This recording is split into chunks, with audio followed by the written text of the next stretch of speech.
The Fan. Hey, what it do? Ahoy, hoy. What's up? Oh no, oh no. Oh no. Oh, I said you know. No, I know. I didn't. Oh no. There was a drop. There You was. didn't hear it? No, what happened? Oh no, oh no. Oh no. What are we oh no? She hit us in the first. What are we oh knowing? I don't know. What's I don't know. Should I be panicked? Come on, dude. I don't think you guys offended anybody yet. I don't think so. I mean, oh no, Rop was in a very kicky mood today. Yeah. Oh no, oh no. I don't really know why, but Rop approached us today and started a series of vicious high kicks. Intimidate. Steven was legitimately terrified. He came at least 2 inches from my face twice. Yeah. Yeah. That could Way have up by your dropped there. face. And he's like, Steven's like 7 feet tall. He's enormous. And- He's practically Greg Oden. So that shows you how high I can kick. Well, I'll tell you right now, I saw a lot of Rop thigh. I don't know if I've seen more Rop thigh than this just a few it's moments hot, ago. isn't it? It was Maybe up that's there. why she's scared. Oh no, oh no. Oh no. The kick Rob's didn't even thigh. hurt because I was so just happy seeing the thigh. I just I didn't was know. in a good mood, and then It was my way smacked. of showing leg. Yeah. We weren't certain why there was high kicks going on, but there was indeed high kicks. Why wouldn't there be? You came in feisty. Yeah. I don't know. Why what- would we not high kick I don't know. on a day like today? It was a little overcast, and this has not been. Dude, it's Wednesday. It's Wednesday. Oh, Nobody loves their Wednesdays like us. Is it High Kick Wednesday? Yeah, I think it is. Is that where we're at? We have Ascension Thursday. What was the Proclamation Proclamation Tuesday. Tuesday. Do we have High Kick Wednesday? High kick Wednesday. I think we're gonna. Oh, I'm putting boy. that in the notes. I got to stretch out, man. Kick Wednesday. I don't want to pull a hammy on High Kick Wednesday. I got to get down there and kind of loosen up a little bit, limber, do something like those Rocky stretches, some toe touches or whatnot. Yeah, got it in the notes here. Lube the deals for High Kick Wednesday. We're not only naming segments, we're naming days of the week. High Kick Wednesday brought to you by a torn hamstring. I'm not gonna lie. As you were proceeding with your series of high kicks, there was part of me that was like, "Oh God, please pull the hammy." God, you're the worst. I'm not gonna pull a hammy. Are you certain about that? No. You sure?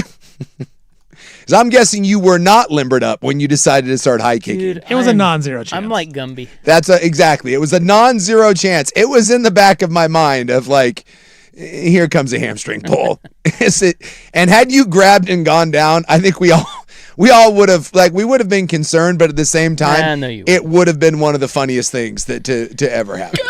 Well, you could have laughed. That would have been fine. But I didn't go down, did I? You did not. No, you fired off like 4 more high kicks and That's right. And look, if that was Then I stared down Steven on the way in. I felt like that's what that was. That was like an intimidation sort of posture. Peacocking, if you will. You know who I am? I'm Bill Oram. That's who I am. What is Bill Orman peacocking? Well, I don't know. I was listening to, you had Steven pull that audio from yesterday's show of Sprague and Oram going at it. That was. Well, I mean, they weren't really going at it, but they just, it's kind of awkward. There was some booth tension. Oh, totally. We'll play it, but I was just listening to it because I hadn't heard it. Yeah. And so I was channeling my inner Bill Oram. Oh, yeah. And I think we got a drop out of there, which you'll hear, but... Oh, he was sending a message to Sprague to back off. He basically said, who the hell do you think I am? And then high kicked. I am! Exactly. So that's what I was doing. I was Bill Oraming. I didn't know Bill Oram got down like that, but apparently... He does. That's how he rolls. Yeah. I just remembered as I was listening to that, I think I cornholed with Bill Oram once. You cornholed Bill Oram? What? With. Oh. With. Boy, yeah, that's an entirely... Oh, no. Whoa. With Bill Oram. With Bill. Wow. Where and is why? Cornhole the one where you throw the beanbags into the hole? Yes. Is that cornhole? Yes. Yeah, well, I think you were out of town, but Jason Quick had a cornhole tournament at his house. I am here to tell you, Jason Quick he's the reason why me and the BTJ are together. So, in fact, that's where I met the BTJ, was at Quick's house. And I will tell you that Jason Quick takes his cornhole way too seriously. Yeah, so he had a tournament. Yeah. And I think you guys were gone, and so my wife and I went, and I was in the tournament, and I think I played against Bill Oram. Now, this was a couple summers ago. Yeah. So I feel like Oram, I didn't know who he was at the time. Yeah. And I kind of feel bad. Like, I think that's who it was. But, he wasn't at the Oregonian. Like, he wasn't Bill Oram yet. Yeah, like he hadn't established himself as, like, the columnist. This was the precursor to the Bill Oram that we know now. So he just looked like a regular dude. He was a hell of a nice guy, and his Yeah. wife was there and everything. And I think he might have beat me at cornhole, and then that was it. So Bill Orem cornholed you, And is then- what you're yeah. saying. And then we went our separate ways until today. Until today. when I heard him with Brandon Sprague on our morning show, I'm trying to think if I've ever. and boy, he was salty. He was salty. He's salty. Well, I think there's people that were questioning Bill Who do you Orem. think I am? And it's exactly. There it is, right there. That is. Who do you think I am? I am. Who do you Wait, who do you think I am? I think now can we do that and then put the I am on the back of it? Definitely. Okay, so a little on-air producing. Yeah. Steven, can you move that to Primetime Drops right under Peter Weber, please? Yeah, he's already on it. Yeah. There it is. Are you ready? Yeah. Who do you think I am? That's fantastic. It's good. Well, you love booth tension. I do. And It's that great radio. That interview had a lot of booth Yeah. tension. It sure did. There was 2 instances where Orem took at least 3 seconds of pause Yeah. to say, and then say, okay. Well, yeah. Because he wanted to tell him to go F himself, but he couldn't did. because it was a live Well, interview. here's the thing about Orem. And we'll play this coming up here. You're going to hear it. It's good stuff. Okay, it is. It's pretty good. I don't.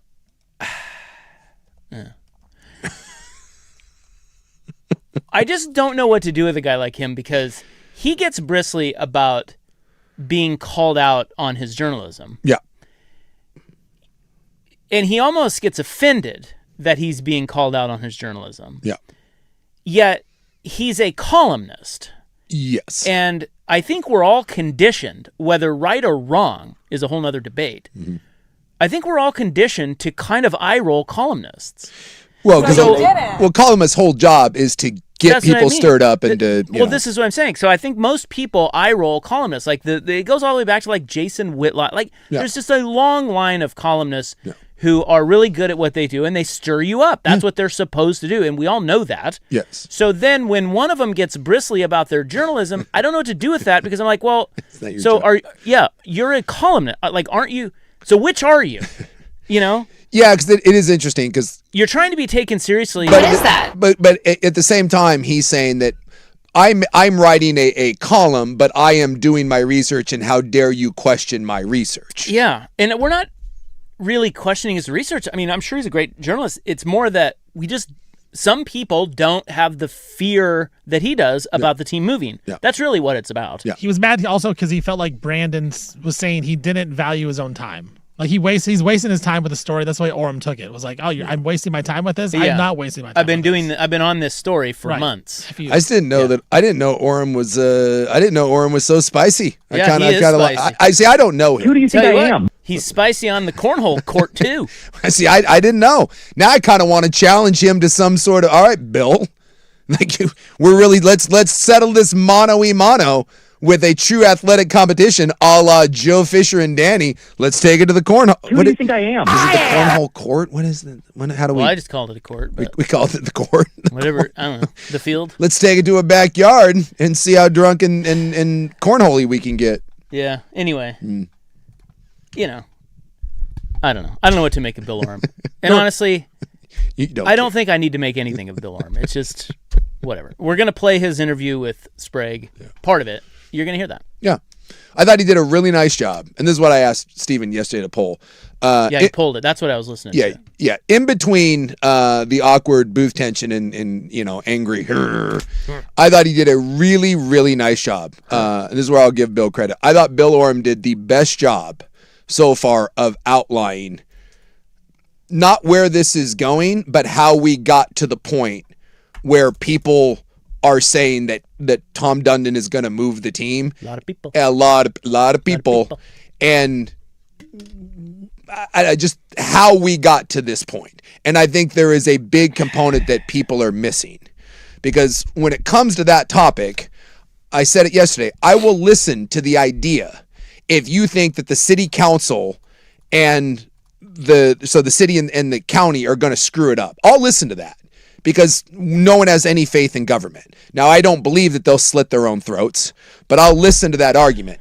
But the disingenuous thing that's happening is a lot of people, I think, for merely shock value and to get people to pay attention, are saying that the ownership group bought the team, a la the Sonics, with the intent to move it. And Bill Oram basically takes that and shoves it up the cornhole and says, no, that is completely and totally false. And so anyone having that belief, I thought this was a great job of decimating that. Because I think those are two separate things. Saying he bought the team, oh, we're going to move it, and that's what he wanted. And can the city council and the county commissioners screw this up? Those are two entirely different things. All right. Well, we're going to prattle first. Well, of course. Okay. Will we Orem prattle, Bill? Thank you, Brad Boxberger. Here on High Kick Wednesday, I want to bring something to your attention for the prattle. Your inner thigh? Did you see Pretty tan, by the way. that last night in baseball, The Mets lost again? Yeah, I saw that. we had another Jose Canseco I know. home run off the dome? Yes. With one of the best outfielders in Major League Baseball. Can you believe that? Yeah.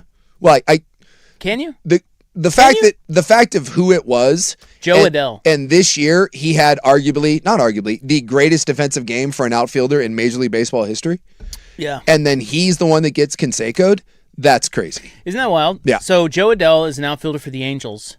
And if you don't know Jose Canseco, of course, the famous clip of him back in Texas, I think, Yes.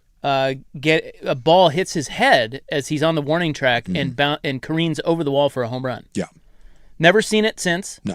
Until last night. And Joe Adell, and I forget who hit it, some guy for the Rockies. Joe Adell is going back to the track trying to hunt it down, and it hits him kind of right on the bill, bill forehead of his head, and goes over the fence for a home run. Yeah. And unlike Canseco, Canseco couldn't play to save his life out there. And Canseco's was just kind of a stumble. Adele at least was on the run, and it like grazes his glove. He misses that thing by half an inch. Canseco is just a stumbling boob back there. The Adele one, he thinks he has it, and he overplays it by just a hair. So you want a fun fact Yeah, give me a fun fact. from that? Because I had to go back and look at the Jose Canseco one. Yeah. A fun fact from the Jose Canseco home run head ball is that I think in the next game, if not the next game, the next week, he ripped up his elbow pitching. Oh, because I do remember that he would come into the game sometimes, and They would throw him in there late. Yeah. And he would pitch, and he ripped up his elbow, and he had to have Tommy John surgery. He finished that season as DH, playing in right field, playing in right field and DHing, and that was it. And he didn't pitch again. And I did not know that. That's kind of crazy. It was a rough little week for Jose Canseco. Now, and if you don't know, Adele was the guy earlier this year that robbed 3 home runs. Yeah. He had 3 home run, like legitimate 3 home run robbing catches. One of them he went over the fence. In the same game. In the same game. He went over the fence, made the grab, and there's that great photo of him standing amongst the crowd holding the ball up. Dude's a great outfielder. Whereas Canseco, like I said, was just kind of roided out boob. Question becomes with Canseco. So he's a joke, right? Canseco's a joke. Is he the best player ever to become a joke? I mean, what do we have, 4 40-40 guys in the history of baseball? Can I offer, does it have to be baseball? Well, no, it can be Athlete. anyone. Baseball was what we were talking about. But Can I offer Mike Tyson? that's pretty good. Yeah. Tyson, yeah, Total joke. touche. And yet Tyson, but here's the difference. Tyson still gets credit. Tyson almost has this myth where Tyson gets propped up as one of the great heavyweights of all time, and he is not. You listen to people that actually know boxing, Tyson he's just not. He is not anywhere near the top. But he gets elevated, whereas Canseco, I think, is almost the other way in that Canseco is only, I think it's 4 guys that have ever had the 40-40 season. Canseco at one point was one of the best players in baseball, and he only gets viewed as a joke. So it's a little inverse there. Where Tyson gets elevated and is a joke, but Canseco is a joke and gets downgraded. I've never downgraded Canseco as a player. He's just kind of he's. By the way, there's 6. He's just a boob. So think about that. 40-40 guys. Canseco was the first to ever do it. And then Bonds, A-Rod, I forgot about Acuna. Soriano, Acuna, and then Ohtani did it. He's one of 6 guys to ever do something, and Canseco does not. Oh, he just does not get any sort of respect. He's known as being a roided out boob, celebrity boxing, the drugs, and he just gets dismissed. In the early part of his career, dude, Jose Canseco was amazing. Well, trying to think of other guys that became a joke. Yeah, because he is James Harden's kind of become that. Yeah, Harden's kind of become that. Yeah. I did Google it. What is that? Canseco was the one, and then Ryan Lochte. He's a 12-time Olympic medalist. Oh, yeah. Oh, totally. That's joke. good. Yeah, that's a good one. He's won 12 Olympic medals, and he's only known as an ass clown. Yeah, 100%. Well, because he's just a goober. Yeah, he's dumb as can be. What's up, bro? What did he have? Cha, baby. Isn't that Lochte? Wasn't that his bit? Cha. Was that him? Yeah, that was Ryan Lochte. Yeah. Someone brought up Antonio Brown. That's pretty good. Antonio Brown. Well, I don't. Antonio Brown was ridiculous. He was ridiculous. How good he was. But total joke. He's just sad. Yeah. I don't. There's something wrong. Yeah, he's like kind of like leave him alone kind of sad. Yeah. Well, whereas Tyson's kind of got a little bit of that Tyson too. got that too. But Canseco was a joke. Yeah. And so was Lochte. Did you put like Russell Wilson in there? Because he just the whole subway thing, Seattle. Yeah, but we don't. Yeah, I don't know. And he was awesome. Rodman was pretty good. Yeah, Rodman's one of. I mean, he's one of the best. Always been a joke. He's always been. He was weird in that he was a joke while he was good in the midst of being great. He might be a one of one. He was the best rebounder, best defensive guy. He's won like 6 NBA titles or whatever, and he was a joke during all of them. And it didn't that's how good he was. That's how strange Rodman. He's kind of a one of one. But yeah, like it's the fall from grace. It's something to watch. Kind of that deterioration. Tyson's may be the greatest fall as far as the image and just. I don't know, that guy was a global icon, and through his own self-destructive behavior, it just all fell apart. And yet his icon and that fear and that image was so great. It's to this day, it still lasts. People still have a reverence around his name. That's how unique he was during all of that, which again is kind of unique, much like, we were talking about, the ability to just kind of have the image that stays. That's like Rodman being a joke during the whole thing, as a one of one. Tyson, despite all the buffoonery, and he got his ass kicked by anyone that was any good. Evander Holyfield beat his ass. Lennox Lewis beat his ass. He's a convicted rapist. He was doing an ton of cocaine while fighting. He should be the most disgraced, dismissed, pathetic figure. I'm going to eat your children, Allah. But he was such a big deal that everyone overlooked. He's a convicted rapist. And you see celebrities though, Mike Tyson's my guy. Kids loving Mike Tyson. He's in The Hangover. He's this lovable figure. There's no one else that could have gone through all that. Lawrence Taylor might be close to that, but everyone still admits that Lawrence Taylor's a scumbag. And they're he was good, but dude, that's a scumbag. But with Tyson, they're it's Tyson. He's just, I don't know. It was a lore. Yes. He just had a. Yeah, it's just he had a vibe. It's so strange. All right, well, there's your prattle. When I see people wearing Tyson shirts, I'm really? That's your guy? I have one right next to my Michael Jackson shirt that I wear. Don't tell Fentress that. Yeah, well, I mean, there's. Look, we've talked about this before. There is it's the rights to wins ratio. People will overlook a lot of stuff if you're iconic at what you do. Michael Jackson and Mike Tyson are 2 very good examples of that. Do you have a conflicted hero sort of thing? Do you have someone that you love, but you're I don't think I do. I don't have anyone that I ignore all the. I'm ugh. I mean, Will Clark, I guess a little bit, but it's rumored that he's an ass, but he's not, never had anything publicly. Yeah, rumors. I mean, George Brett's kind of an ass. Yeah. But I don't. But again, that's the Will Clark thing. It's yeah, whatever. Yeah. All right, so he's not the nicest human being. He's not It's not Mike Tyson, not doing Antonio Brown Well, stuff. he's probably softened up in his old age. Right, exactly. Had a few drinks. Yeah. Yeah. Nicer now. Tiger. Yeah. I love Tiger. Yeah, that's But true. He's horrible. It's problematic. He's a horrible person. That's good. That's probably the. Is he considered a joke now? He's pretty close. He's pretty close. He's jokey. People, I'll tell you what. This is the like. So Tyson gets the reverence, and we ignore all the stuff.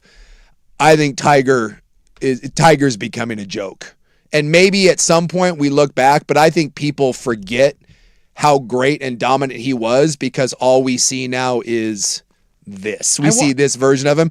Tiger is way closer to a joke than he is viewed as the greatest of all time right now, I think, in the public's eyes. I wonder if he stays out of trouble and stops driving cars for like 10 years. If we do look back, we're like, we just forget everything. Dude, for his legacy, if he was smart, he would just disappear for a while and then pop back up as like an old man and be like, I'm fine. Well, he had the chance to do that after he won the Masters. Yes. That last and time. he couldn't. Just go away. Yeah. Stop. And you're good. If he could redo it, just go back and just. But he keeps writing. What do they call it at the end of a book? Like the epilogue. The epilogue. He keeps writing a new epilogue. It's like, damn it! Now we have to add another one. Stop it! Stop. End the movie. We don't need another sequel. They keep getting worse. Or just get good at golf again and win something, and then we can make that the final chapter. I don't think that's going to happen. All right, there's your prattle.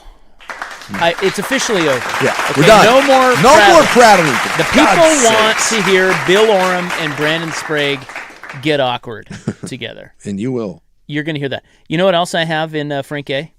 We have a little Damian Lillard baby mama drama. Oh, yeah. I saw this. TMZ picked it up. Yeah. What do we think now? Oh, I think anyone that was in the know already knew. What? We will get to those items coming up next in Frank A on the Fan.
Now, from the George McCoy and Warren Allen Sports Desk, a Sports Center update on the Fan Sports Network, 105.1 FM and 1080 AM.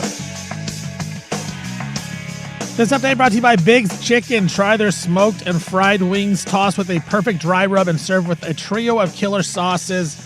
Menus at bigschicken.com. First on the Fan, NBA Finals Game 1, Spurs-Knicks tonight in San Antonio. Spurs 4.5-point favorites in Game 1. Knicks center Mitchell Robinson officially active after having finger surgery. Last night, the NHL Vegas Golden Knights took Game 1 from the Hurricanes, 5-4 late goal by Tomas Hertl. Game 2 tomorrow in Carolina. Oregon State basketball got a commitment from former UCF forward Chris Johnson today. Johnson initially went to Texas out of high school and is a former 4-star recruit. Micah Parsons says that he will not be back from his ACL surgery until at least mid-October. There's a warrant out for the arrest of 49ers receiver Brandon Ayuk. The warrant is in reference to a video Ayuk posted on YouTube in December, in which he appears to record himself driving over 40 miles an hour, the speed limit, by Levi Stadium. And our Portland Fire head coach Alex Sarama named WMAA Coach of the Month for May. Fire went 6-4 in the month. I'm Stephen Vaughn from the George McCoy at Warren Allen Sports Desk. Don't call your mom. Call George McCoy at warrenallen.com.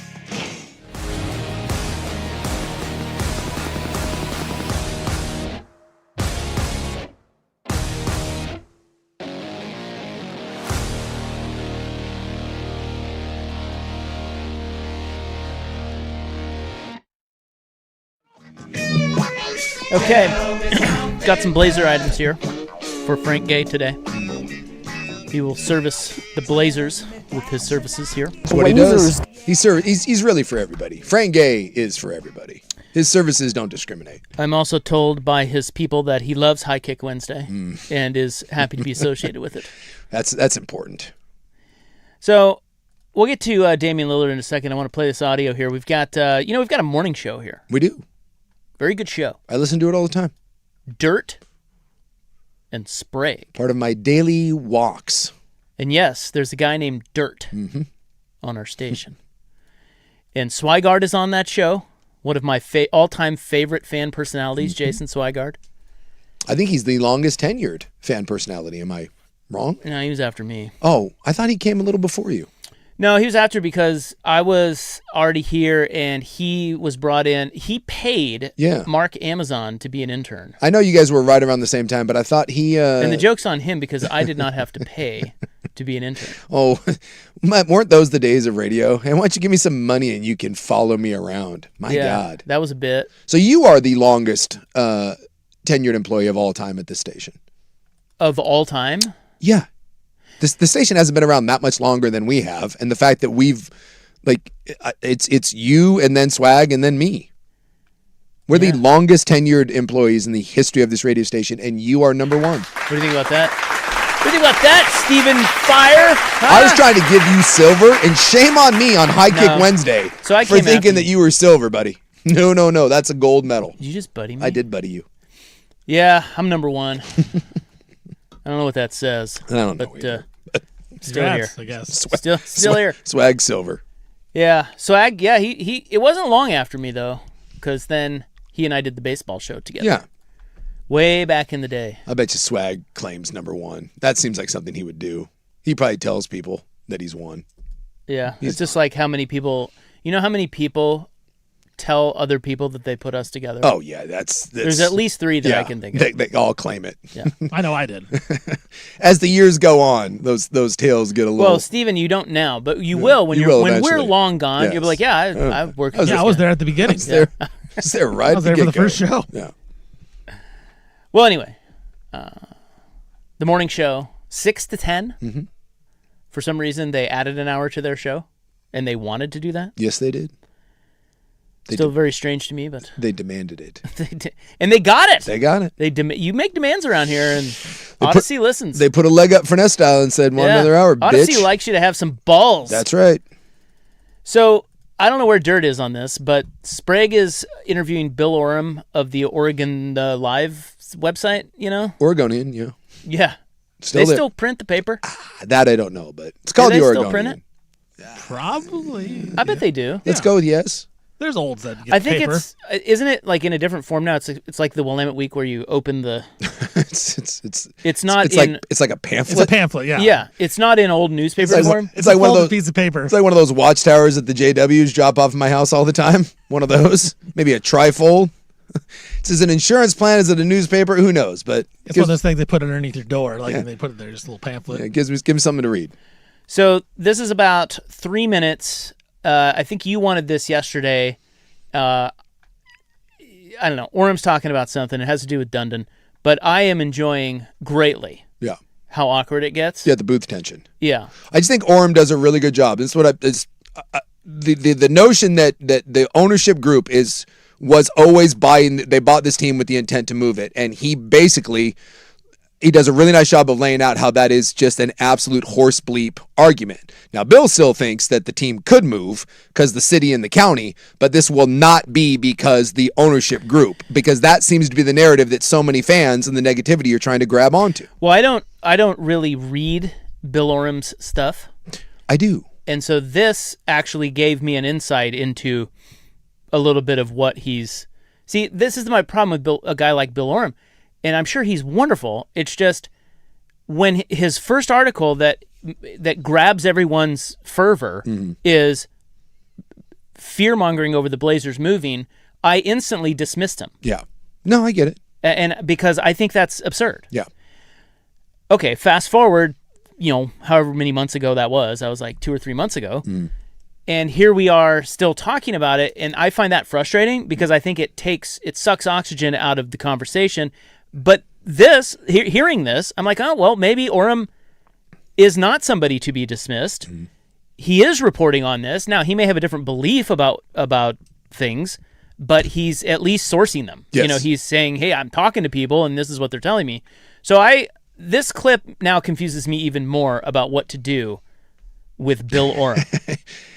Other than the fact that he owns you in cornhole. I don't know what to do with him. Yeah. But you can read him, you cannot read him, whatever. The important point here is that it gets very awkward, and I love that. Yeah.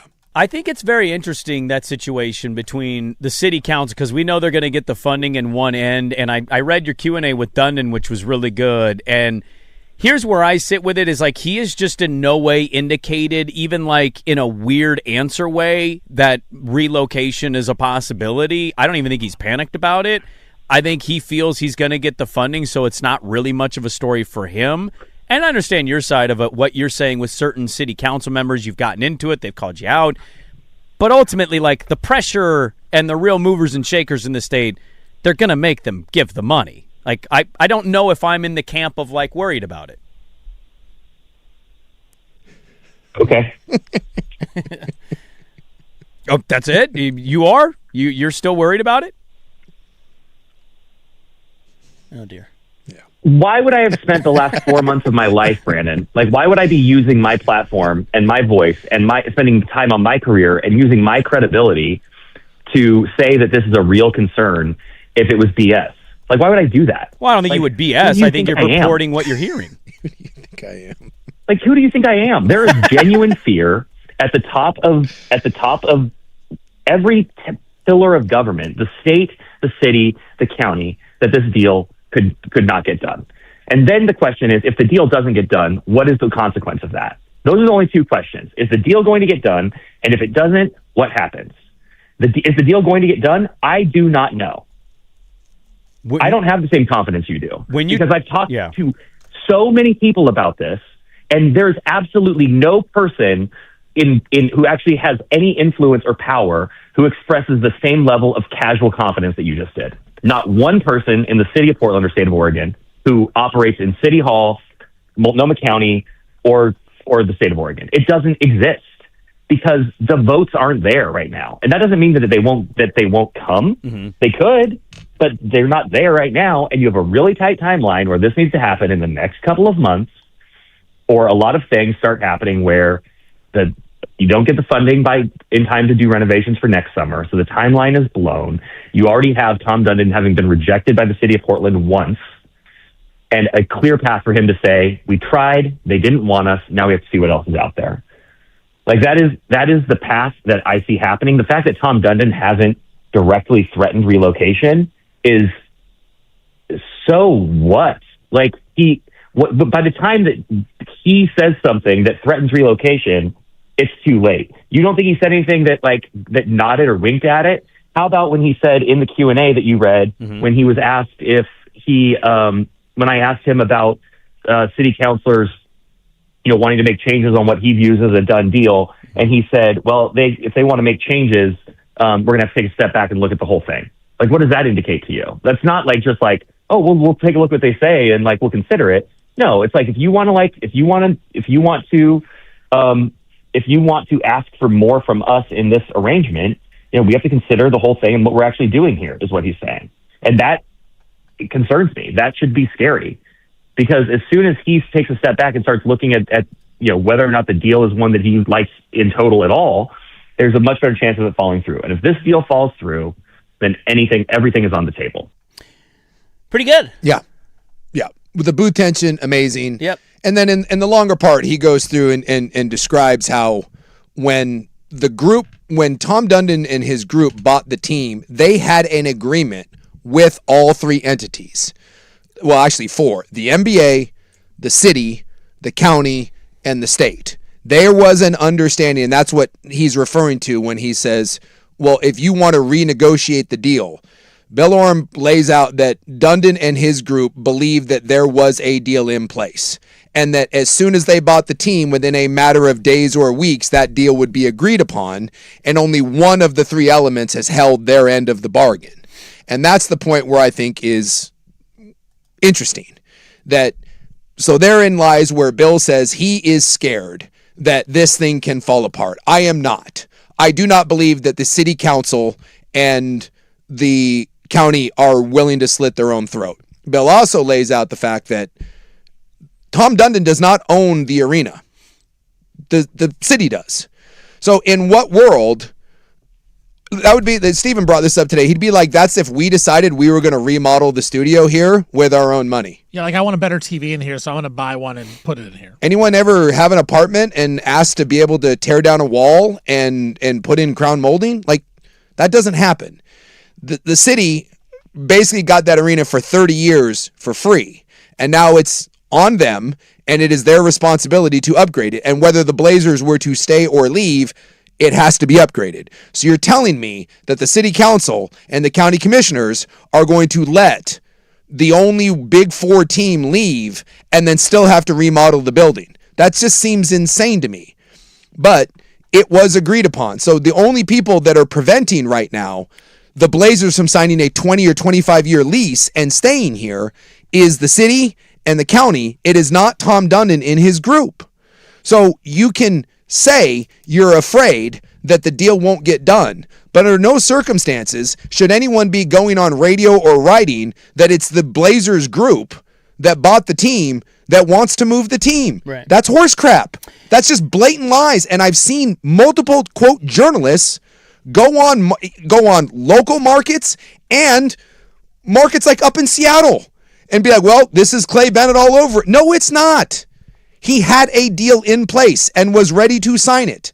And now you have two of the three entities in our state that are being like, well, I don't know. I don't know if we want to do this. Don't put that on them. Put it on the commissioner and the city folk. Can we, I guess, going back to Oram.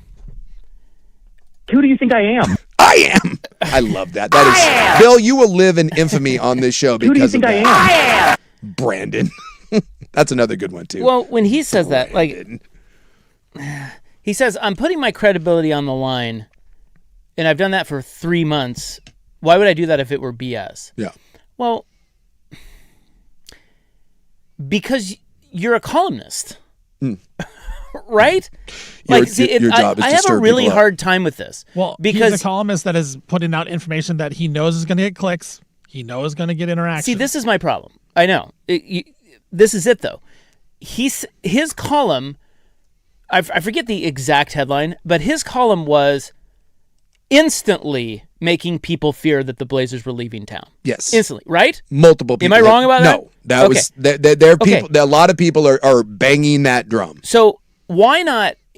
So he's playing he's got this little fence riding thing going on of, hey, I'm just a journalist covering this topic. Yes. But he's also a columnist designed to get Oregon Live clicks and to sell papers, right? Yes. That column you're talking about, he said, I hope this column ages like milk, but this is why I fear the Blazers could be as good as gone. Okay. Yeah, he said, I Could be fear good as gone. good as gone. Okay, why not, instead of say that, the columnist part of it, just do the journalism part of it, which is explain why the votes may not be there. Yeah. Isn't that all you got to do? See, this is why I have such a hard time with these discussions. Maybe I'm just too rational to be even on this medium. You probably like, it's insane to me that it goes from 0 to 100 when that right there, that's the information I want. Why aren't the votes there? What are they saying? Yeah. Instead of instead of like a jaw-dropping headline. And, I don't know. I got to go back and read the article now. Yeah. Maybe all of that was in there. Maybe if Bill Oram were sitting here, he'd be like, dude, I have put that out there several times. Maybe so. But you lost me about your journalism, and you're probably really good at it. Sounds like he's talking to everybody. So, he's well-sourced. Yeah. But you lost me when you came in over the top rope with they're as good as gone. Yeah. So he wants it both ways, and that's hard. That's bothersome to me. I hate that. Well, I will tell you that right now, one of the reasons why I love you and this show works, but one of the reasons why you aren't made for this is that you are a rational human being that doesn't... Well, and people fall for it. They do. Because it works. Jesus. It works. But if we look at the crux of this, he is saying there are issues with this deal. Yes.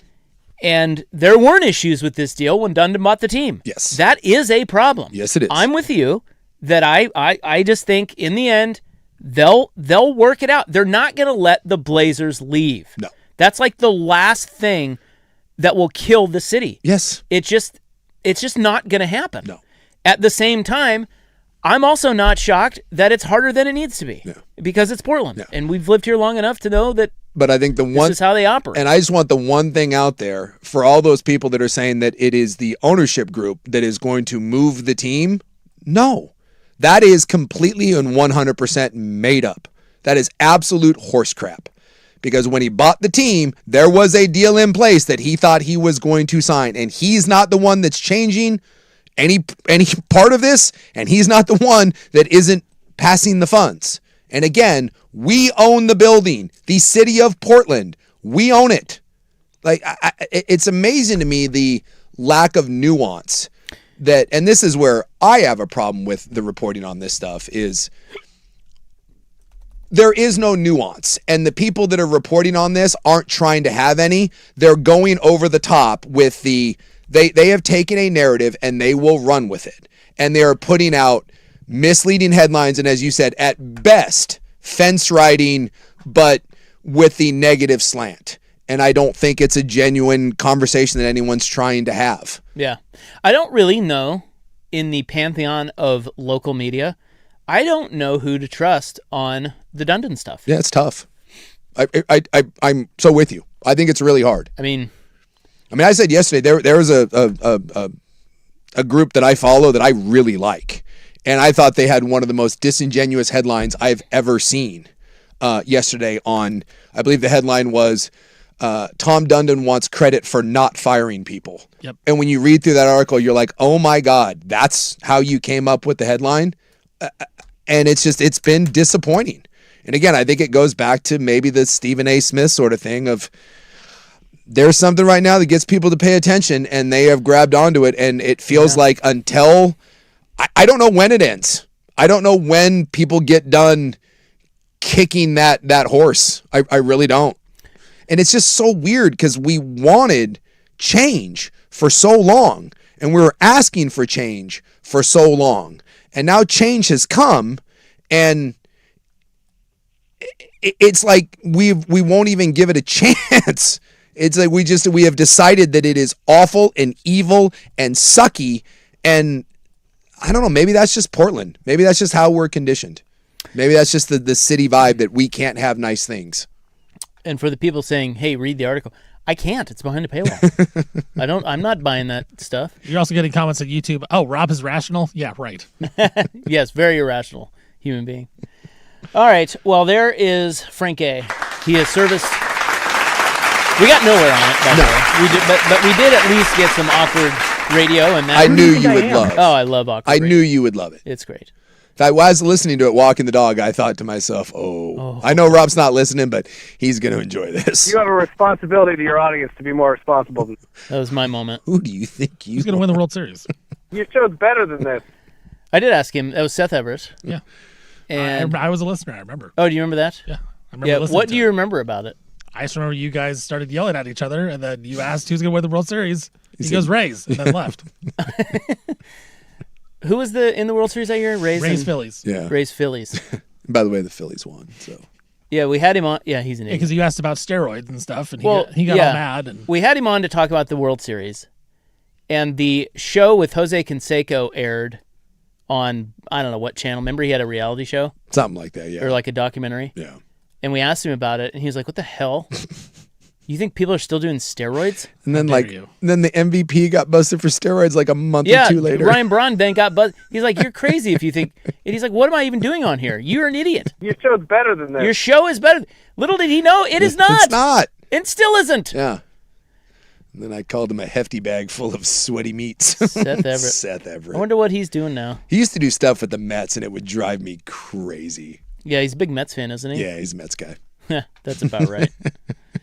All right, Damian Lillard, baby mama drama. Dun, dun, dun. Oh, Speaking of if it bleeds, it leads. yeah. We're going to write a column. Talk about this. Yeah. What's going on here? Wait, an NBA player? Infidelity What? and kids out of wedlock? No. Next.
this is kind of my final thing on this, and that he said it perfectly. It says, I work in commercial real estate, and I put together big lease deals all the time. The fact that the city wouldn't invest into a building they own in order to secure a 20-year lease, and on top of that, they will make money from the income tax and things there. If they don't do this, it will go down as the worst decision in the history of Portland. Cooler heads will prevail. Right. And that is just ultimately where I believe in my heart of hearts. That's where we both believe. Yes. But it's like, because if you own an arena, what are you going to do? Let the arena go decrepit? Yeah. Like, you have to have concerts. You have to have. Yeah. I mean, it's. If they leave, you're still on the hook for doing it, and someone will eventually sit down with those donkeys that are in the city government and be like, seriously, guys, if you don't do this, they will leave. Who do you think I am? This is, you have to do this or else. And they will explain it to them, and that they own the building, and they'll be like, hell, all right. So here's another one. Oh, yeah, we'll get to the Damian Lillard story later. It's not pressing. It's not. But it is juicy. Yeah, a little scandalous, but. Well, look, I mean, come on. Dude, anyone. No dong, no believe. Look, we all love Damian Lillard, but everyone knows that, hey. Hey, look. Dame likes a certain thing. Hey, look. He's an NBA player. Who doesn't? Travels around a lot. Yeah, What the hell do you expect? Yeah, Actually, that's not my opinion. Do people know that? I think there's a lot of people that don't think that. No. Well. He's got a lot of people fooled. Well, I will say in media circles and people that are around it. Yes. Yeah, Dame's got a reputation. Great guy. You hear stories. Great guy. I think it was like Evan Turner. Great guy. Why do you always have to qualify it? Well, Maybe he's an ass. Now, Evan Turner, even when that story came out, Evan Turner tweeted like, hey, he's a great father. Yeah. Just want everyone to know. No one's denying this. They're always just like, got to say the qualifier. Yeah, got to qualify it. Look, he's sleeping with hoes. He likes ladies. In other area codes. He likes ladies. They've written songs about this. Science. They have. Science. We wanted change, but we are a paranoid small market, and a narrative has been pushed that has taken advantage of that. The 24-hour news model rules. It's about clicks and engagement, no facts or nuance. And that's where I think a guy like Bill Oram frustrates me, is that he rides that line. Yeah, and I honestly think it's probably his job to ride that line, which is why I don't get. It is and it isn't. What are you? Are you the opinion guy, or are you the facts guy? If the Blazers stay, does he get held accountable for all that he stirred up? Well, no, because then he gets to. No, those guys never get held. But that's what I'm saying is like.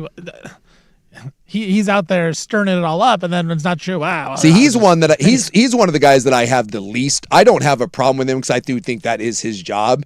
It's some of the others that are supposedly reporters, and that's I have way more issue with that than I do with Bill. Bill's just kind of stating his belief that he and the people that he talks to that this thing could go south in a hurry. I don't believe that, but that's an opinion. I think some of the reporting that's been done, that's the stuff that I take issue with, because I think it is very, very selective reporting that has had an agenda from day one. But again, the opinion, if Oram is the most, he's the guy that's done the most journalism on this. Yes. Is it journalism or is it his opinion? I think it's a combination of both because he's a columnist. I think as a columnist, I think you want people, obviously it is your job to write columns and opinions, but you would certainly hope that all of those things are sourced, and so you're gathering information and then you're forming your opinion. So columnists are different because, again, I think it's a combination of those two. I'm just skeptical of those guys. I get it. Those guys have jumped the shark for me, so maybe I need to give him more of a chance. Yeah. Somebody else said, I truly believe all Oram is doing is trying to get rid of people's complacency. Most everyone believes this is going to get done. I think he's just trying to rally the masses to create pressure on the city to get off their ass and quit screwing around. I actually appreciate that. Oh, I don't know if he has that that sort of benevolent mission, but if it does, whatever helps get people to move and get off their ass. It's again, it's not going to a city vote, so it doesn't matter. No. I mean, like, it goes to a council. Goes to council. I just mean, like, the public is not voting. That's where I think you would have a problem. Goes to the ways and means like of committee. If this went to a vote of humanoids, I would not like it. That's not good. No, I would not because there's a lot of people that don't give a rip. No, and you never know how many people vote and all that. That stuff is So they don't have to do that. It's just the city council. Well, it's just like, Major League Baseball, right? Anything else. Major League Baseball is going to come to a lockout in December, and they won't get they won't get a deal done in December. They're not getting one done in January, February, March. But as it close to the season, what do they say? Deadlines create deals. Yeah. And this may get a little uncomfortable, and people are going to hold their knickers real tight and get all freaky about it. But be careful. Pressure and deadlines get deals done, and this will get done. That is Multnomah Mac on, what do we call it? High Kick Wednesday. High Kick Wednesday. There you go. How about that for an hour? What do you think about that, Steven? Great hour, fellas. Great hour. Bitch. Steven's looking at another high kick right now is what's happening. I think so. If my feetsies weren't under this table, I'd be high kicking right now. Do we need a High Kick Wednesday chart to see how fired up Rob is? We put like a line, like one of those growth charts. Yeah, it's like how tall are you? No, how high can he kick? How high is Rob kicking on a Wednesday? We'd let you know what sort of high key we got. Like kick. All right, coming up next, we'll get to Damian Lillard later. Let's do the college football points gobbler. You know, Rio de Janeiro, great city. Yes. Some say wonderful city. They've never seen a city like this. It will have to wait to see the mighty Virginia Cavaliers. You know they've been waiting on pins and needles for years. To get Virginia football. Yeah. They desperately want it. Yanked right out from under their cold, dead hands. Well, they're not dead. Well, you know, they're cold. I don't know. It's not cold. Brazilian By hand. the way, it's not cold. They're warm. I'm around. They're tan Brazilian. There hand. you go. I'm around Brazilians every day, and I would not say, cold dead. Yeah. What? We'll be right back.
Now, from the George McCoy and Warren Allen Sports Desk, a Sports Center update on the Fan Sports Network, 105.1 FM and 1080 AM. First on the Fan, NBA Finals Game 1. Tip off around 5:30. The Spurs and the Knicks down in San Antonio. Spurs a 4.5-point favorite going into the game.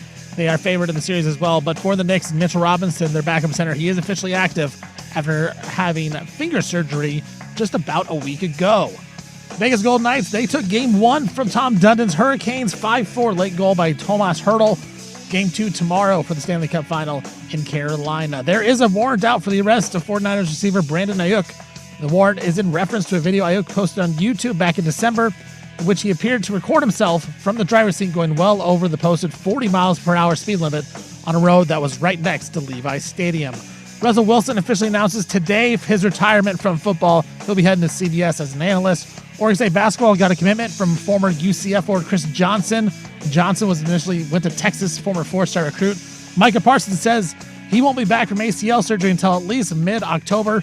And our Portland Fire head coach Alex Sarama named WNBA Coach of the Month for May. Fire 6-4 in that month.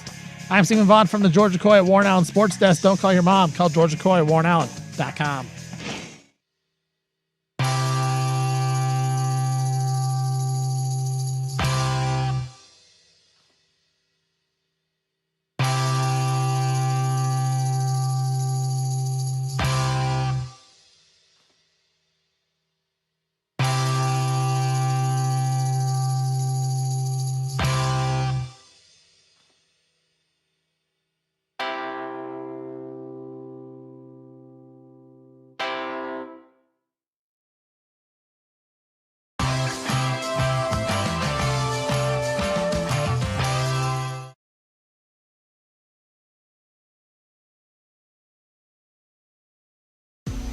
The Fan. All right, welcome back to High Kick Wednesday on the Fan. Hiya. Hiya. That was a sexy hiya. Well, I thought it appropriate for High Kick Wednesday. I mean, Hiya. how you hiya. Rare. Now to football, because the points gobbler is college football every day at 4. Yeah. And we have not steered away from that yet. No, we've gobbled each and every time. Yep. We're committed to college football. So we've moved into June, so we really only have 90 days or so. And then we actually have real football to gobble. Yep. And we'll get the World Cup in between that, and so maybe we'll have a nice little bridge to football. Indeed. Or you can just use the gobbler every day for your bridge to football. Have you seen some of the World Cup prices, like plummeting? Oh, yeah. Nobody wants. No one wants them. Well, Hotels are empty.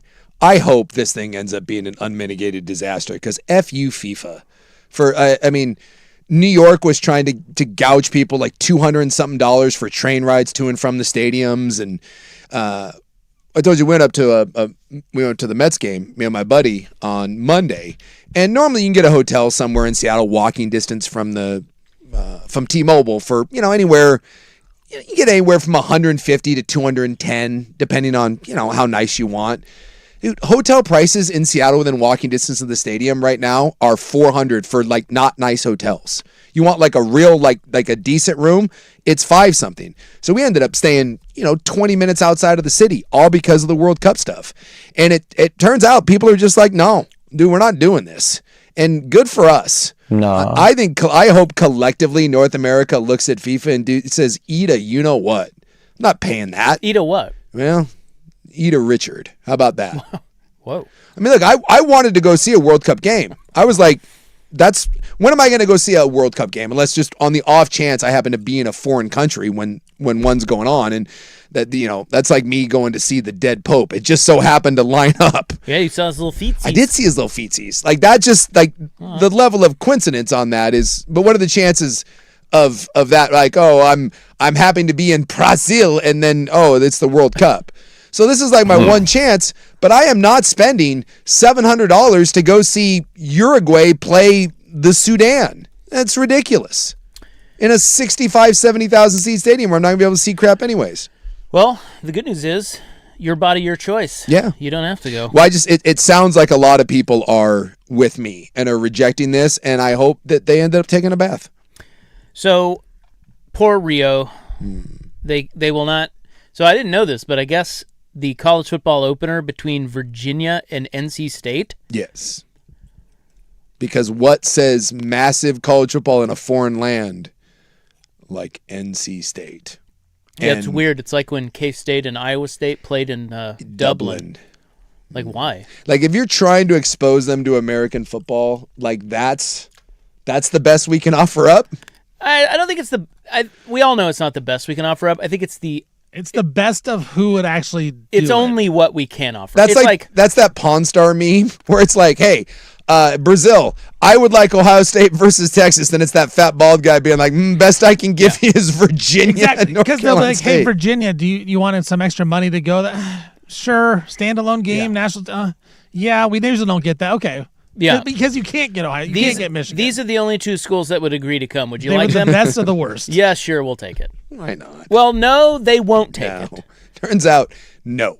I said, And who by do the you way- think you are? And they said, I am. We're not coming. Yeah, so this was not going to be a conference game either because they're both in the ACC. Yeah. But they made this a non-conference game, which is super confusing. Everything about college football is super confusing, just in case you didn't know. But they've moved the game. So the season opener to the season between NC State and Virginia, originally scheduled for Rio de Janeiro, Brazil, has been moved to Charlottesville, Virginia. I hear there's fine people.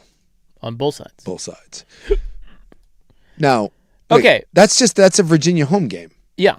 So that's right. But I got questions. We have lots of questions here, and by the way, I'm going to have no answers for you. Besides the Tiki Torch element to this, University of Virginia, by the way, I think that's where our old boss lives. Yeah, he does. Yeah. That might be the most beautiful Jeff Austin stadium that I've ever played in, and just really like campus wise, I was outside of the very uncomfortable Thomas Jefferson stuff. That's the most beautiful place that I've ever traveled to for a football game. It's amazing.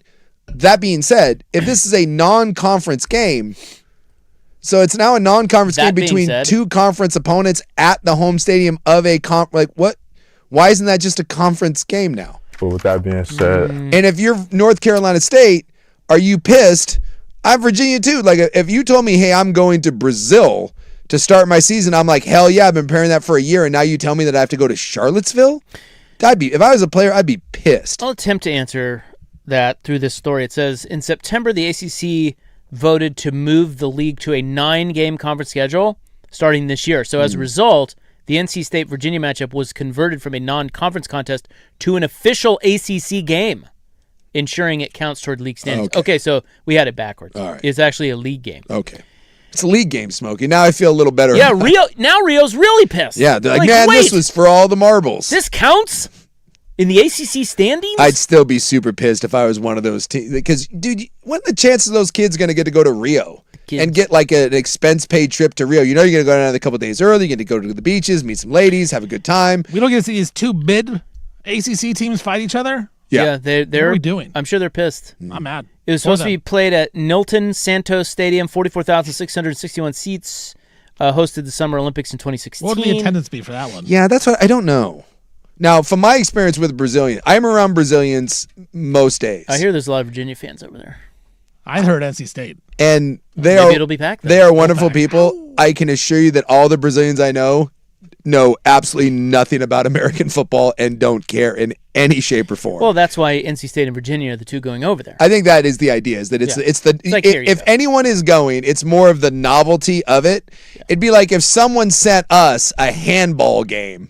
Would we really know whether we were getting high quality handball or not? They don't know the difference. We're just getting we're like, what? This is handball from I don't know, Taiwan. We're like, well, I guess we go. Imagine their surprise when they look up the ACC and go, wait a minute, that's what they gave us? I had to explain to one of my Brazilian instructors once what college football even was, because they don't understand the concept of that it's not professional.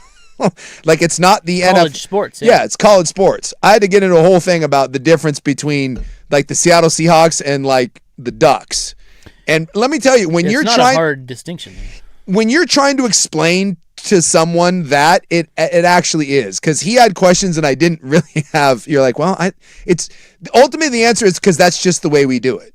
We're the only place that has universities that have sports. Yeah, no, that I agree with, but it's just like one set is in college. Yeah, but they should just be clubs. The other Yes. professional. Yes, that they don't understand. And it. then I had to explain that they don't get paid, but they do get paid, and that they used to get. It was ultimately I was That's like, the part that even I can't even understand that. I'm just telling you, he kept Not even asking. you. No. He kept asking me more questions, and it was a lot of like, I don't know, like, Hey man, shut up, all right?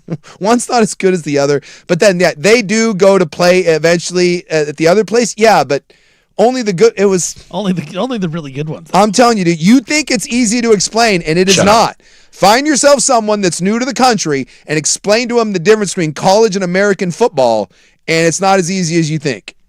So here's the statement. And this Sorry, is Igor, for my failures. I failed you. this is very vague. I don't really understand it. But this is the statement regarding college football Brazil. This is from NC State, okay? Okay. They put this out today. And On fan. Today, maybe. Get a life, bro. following extensive review with operational partners and international stakeholders, the 2026 NC State at Virginia football game, originally scheduled to be played in Brazil, will be relocated to Charlottesville, Virginia. This change follows communication from Athlete Advantage, which informed the ACC and partnering schools that the event could not be conducted. Originally scheduled to be played in Week 0, the ACC, NC State, and Virginia are working with the NCAA and ESPN to confirm the game will remain on the originally scheduled date. Fans who purchase tickets or travel packages for the event through the official College Football Brazil website will receive refunds. What about all your travel plans? So what, I mean, why is it off? I don't know. Makes no sense. Did you have to explain to him week 0? Hey, what's week 0?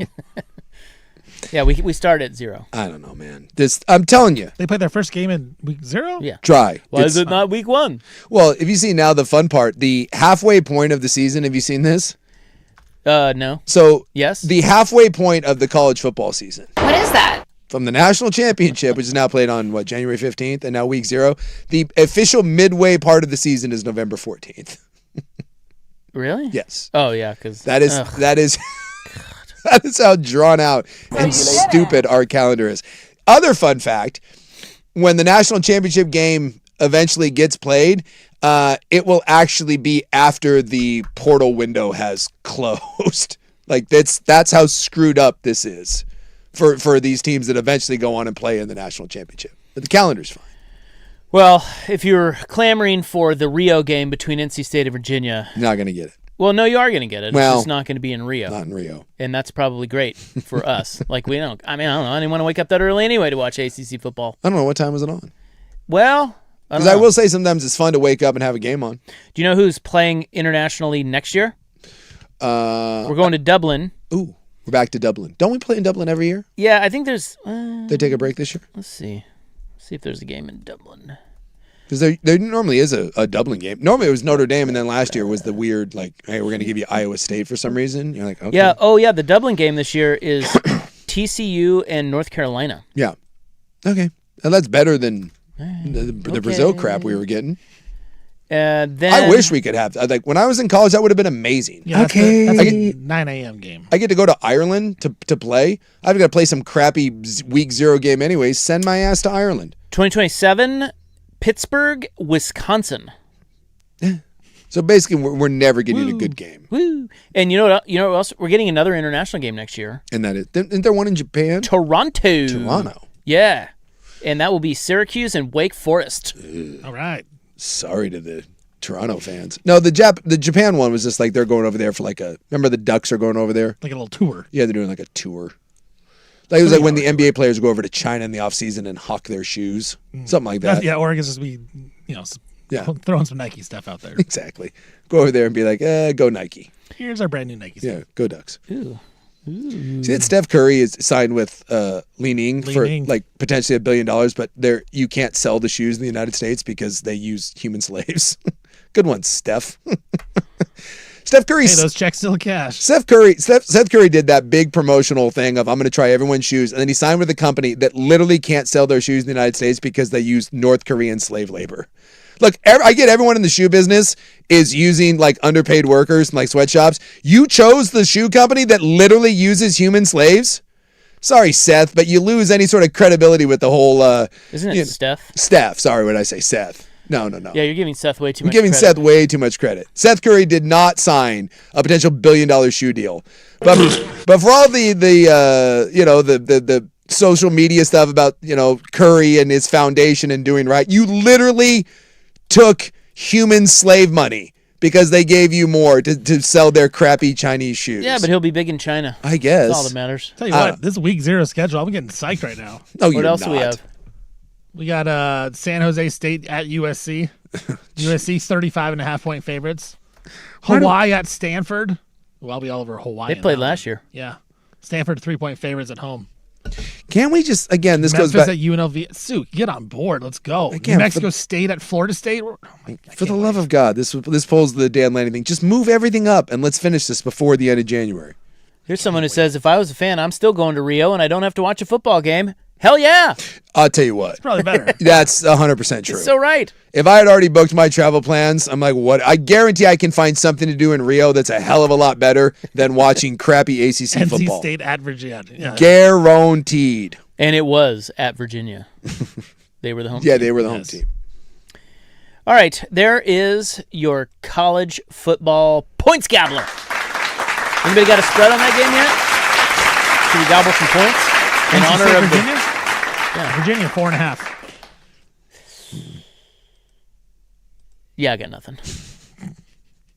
I gotta look up who the quarterbacks are. I'm not familiar with their work, to be honest Well, with you. Virginia, isn't that James Franklin now?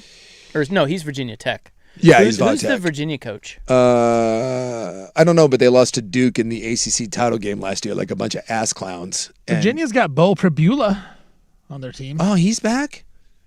I'll be damned. Tony Elliott. Oh, that's right. He saved his job by getting to the ACC title game.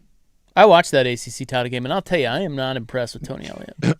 I try to actively avoid ACC football. I really do. Like, and if you bludgeon me over the head with it, and I'll watch like when Miami plays a non-conference game, but in general. What if we force your eyes open, like with those? Yeah, that's What are those, like those? Yeah, the little pin things with the Clockwork Orange sort of thing. Yeah, exactly. I just tell you. We make you watch. It would break me. If I had to spend an entire year and the only football I could watch was ACC football, it would not be good. What if we pried your eyes open? Yeah. For one season, you had to watch with your eyes pried open and taped to a chair.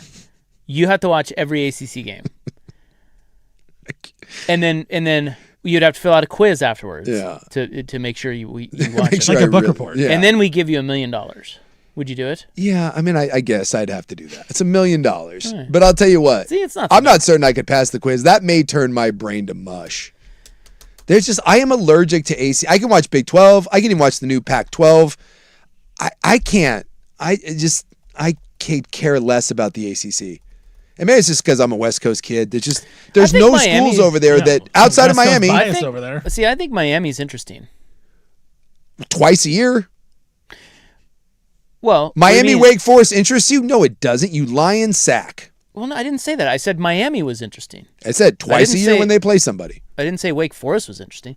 I think Miami, SMU, maybe? SMU, Louisville, supposed to be pretty decent this year. No, that doesn't do anything for me. Well, maybe it does something for us, Jason. It does? You're going to watch a lot of Louisville football? No, you're not. You won't watch 1 second. I think Miami SMU is the best ACC game you could put forth. SMU is fun. Yeah. And I'm even... We got a good little quarterback there. Yeah. I'm even including Clemson. I don't even want to see them. I don't. I'll ask you this right now. Look at this. This is Miami. Stanford, Florida A&M, Wake Forest, Central Michigan, Florida State, Pitt. Ooh. You watching 1 second of any of those games? 1 second. Maybe if Florida State. No, you are not. If they're good. You're not watching. You'll watch You may watch Miami Clemson. Yeah. And Notre Dame. Ooh, Notre Dame. There you go. There you go. You got one game. Yeah. One game. Hey, that's You ain't watching when they play Boston College. Better than zero. More than you're watching. You call yourself a sports guy. ACC football. You're going to cover college football and not watch my Hurricanes play Wake Forest? I'll watch them play twice. It's disingenuous. Those 2 games. The ACC is dominating week 0, by the way. They have 4 games. Yeah. In week 0. That's right. I'm all on board. ACC football. Yep. Portland Fire. ACC I'm going to become football. an ACC insider. Do it. Go Stevie for it. ACC. I'm going to be the ACC guy at the station. Dang. Now I need to find a new conference. I'm out. All right, we got to move on to In the News. We have more alleged racism in our high school sports. No. Oh, no. Can't we all not be racist? And I have to tell you about Patagonia versus Patagonia. Yeah, I do want to hear about this. Do you? Yeah. I don't think you teased it, and I do. I like Patagonia. Do you like Patagonia? I don't know. Maybe I do. She's something. That is next on the Fan.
From the George McCoy and Warren Allen Sports Desk, a Sports Center update on the Fan Sports Network, 105.1 FM and 1080 AM. First on the Fan, Game 1 of the NBA Finals is tonight. Tip-off going to be around 5:30. Spurs taking on the Knicks in San Antonio. Spurs a 4.5-point favorite in this one. For the Knicks, though, good news. Center Mitchell Robinson officially active after having finger surgery earlier in the week. Vegas Golden Knights, they took Game 1 from the Hurricanes in a really good game. 5-4 in the Stanley Cup Final. Late goal by Tomas Hertl. Game 2 will be tomorrow at Carolina. There is a warrant out for the arrest of 49ers wide receiver Brandon Ayuk. The warrant is in reference to a video Ayuk posted on YouTube in December in which he appears to record himself in the driver's seat going well over the 40 miles per hour speed limit on a road that was right next to Levi Stadium. Quarterback Russell Wilson officially announces his retirement today from football. He'll be headed to CBS as an analyst. Oregon State got a commitment from former UCF forward Chris Johnson today. Johnson initially went to Texas, former 4-star recruit. Micah Parsons of the Packers says he won't be back from his ACL surgery until at least mid-October. And our Portland Fire head coach Alex Sarama named WNBA Coach of the Month for May. Fire went a surprising 6-4 in May. I'm Stephen Vaughn from the Georgia Coy at Warren Allen Sports Desk. Don't call your mom. Call Georgia Coy at warrenallen.com.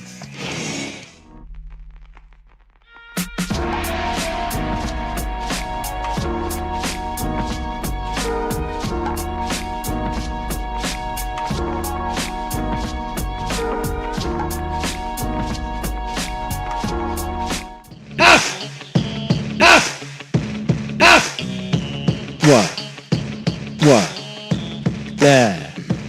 Yeah. All right, good to have you along. It's a nice little high kick Wednesday. It is June 3, 2026. It is time now for In the News. I am your noted newsman.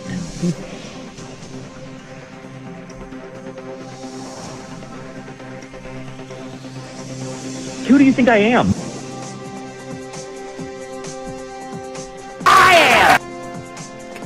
That's so loud. Well, it's a very aggressive. Why is it loud? Well, that's Pete Weber, for Who do you God's think sakes. I am? Hey, Bill, if you're going to ask that question, you might want to up the fervor a little bit there. Prepare for an answer. Yeah. It's brought to you by the Advocates, injury attorneys at advocateslaw.com. Today is National Egg Day. Oh, who doesn't love a good egg? Yeah, eggs are great. Best egg? Benedict, maybe? I love me some eggs, Benny. A good fried egg guy, like on a nice sandwich. Yeah. Yeah, a bagel breakfast sandwich. Yeah, bagel, fried egg. Yeah, fried egg. Delightful. That's the goat. Regular egg, though, over medium for me. Just a scooch of run. Okay. More like the squirts than the runs. Do they ever get it right? No. Yeah. I always feel like we ask for eggs a certain way, and they're just like, that's good enough. Yeah. You know? Yeah. Whereas with a steak, like especially the nice steakhouses, they take that as seriously. Yes. Like they're going to get that right on point.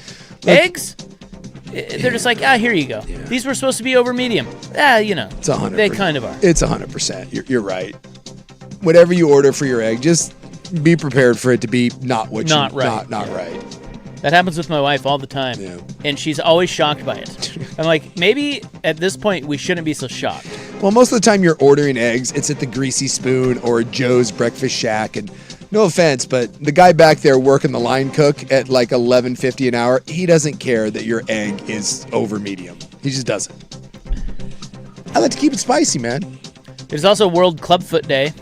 My dad had a clubfoot. Oh, yeah? Yeah. What'd that look like? Looked like a clubfoot. Well, what does that look like?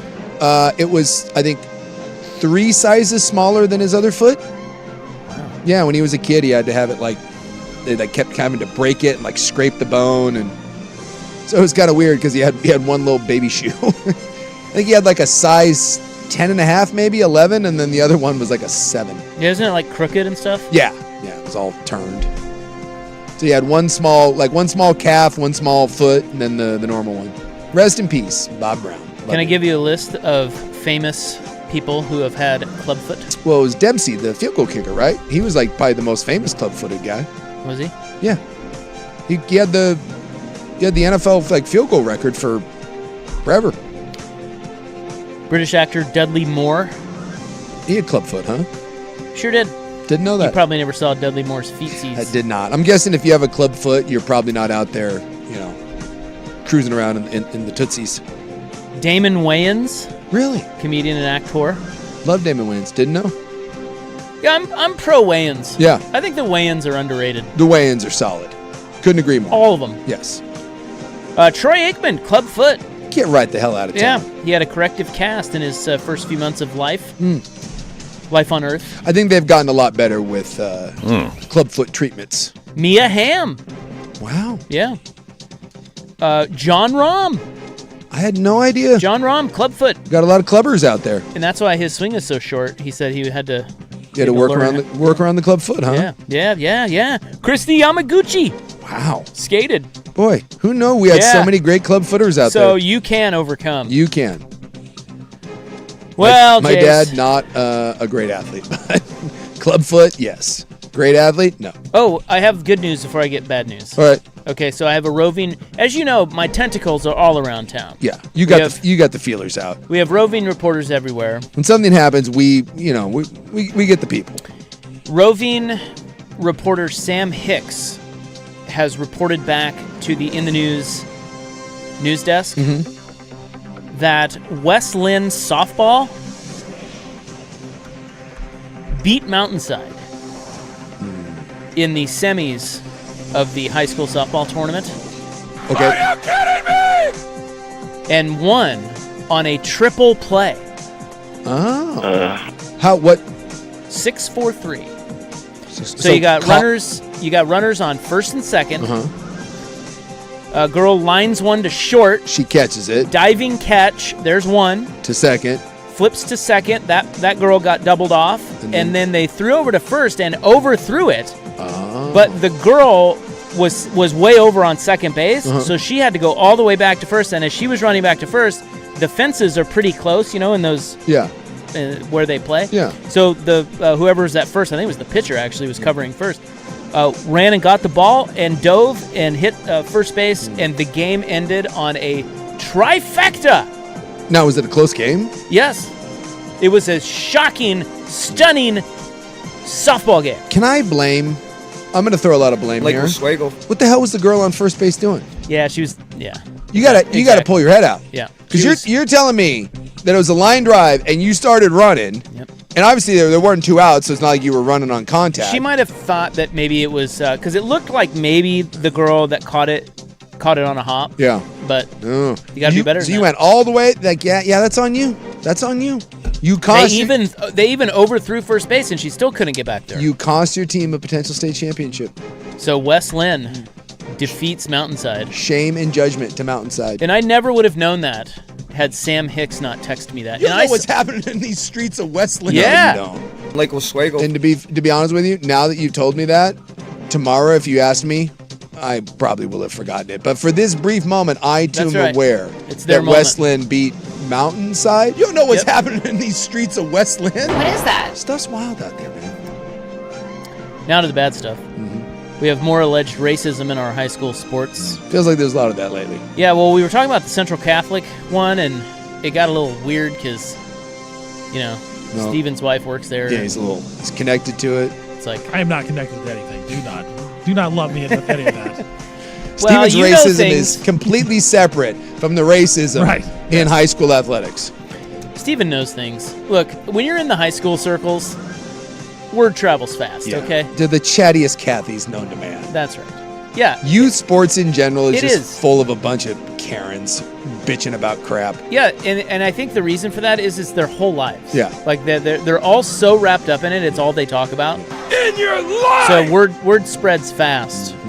And so we were talking about that one. That was the baseball players who came under scrutiny over a racial incident where they reportedly forced a younger player to say the N-word. Yeah, and say it race, was really bad. Anyway, Central Catholic High School is now saying that its baseball players and coaches were the target of racist and homophobic slurs during a playoff game against Grant High School. What? So they were like during the game. Yes. Fans were saying horrible things. Now, do we know that this actually happened? What is happening? No. According to the complaint sent to OSAA, the actions and comments from Grant players and spectators included threats to rape players' girlfriends and sisters. Additionally, they say a spectator called one Central Catholic player the N-word. Boy. While in the bullpen area. I don't know. Look, if that happened, that's terrible. But I will say that a lot of these claims I always take with some skepticism because who's just out, like someone's just out of the bullpen and they're like, I'm going to rape your girlfriend, and no one around them was like, hey, maybe we shouldn't be doing this? I mean, you got to be a real psychopath yes. out of the blue yes. to say that to somebody. Yeah. Like we had this recently with the Tennessee and Texas Tech that were trying to claim the softball shenanigans, and it turned out it was total horse crap. She didn't say it. We just had this like last week. Yeah, we talked about it Monday. Yeah. While you were gone. Didn't happen. Yeah, she said it. She said the coach said to her, "You made a mistake." Yeah. In the like handshake line. Yeah. Didn't. But they did the lip reading thing. Yeah, and she didn't react until she didn't say it. They did the John Boy thing. This happens a bunch. So I don't know. I hope this is a fake story, because if it is, that's terrible. But I also find it hard to just completely believe that amongst other parents and students, kids are just yelling this out. Further, the complaint notes repeated accusations of racism directed at Central Catholic players, coaches, families, and supporters. Further, one of the Central Catholic players was hit after someone in the crowd threw an object into the dugout. Central Catholic said the Grant crowd constantly used profanity toward their players, citing one instance after the game where they could be heard chanting FCC. Now that I believe. See, of those things, that one is like, yeah, I totally can see that. But the mom and the sister, and they were throwing stuff in the dugout? Hey, look, I mean... Is it wild out there in those streets, too? Where? I went to Putnam, so if we play Central Catholic, I'm all for yell at FCC. Yeah, I can hear that, yeah. I'm a part of them now. Yeah. Central Catholic representatives additionally addressed the need for a formal review. Ah, yes. Accountability for those violating standards of student sportsmanship and safety.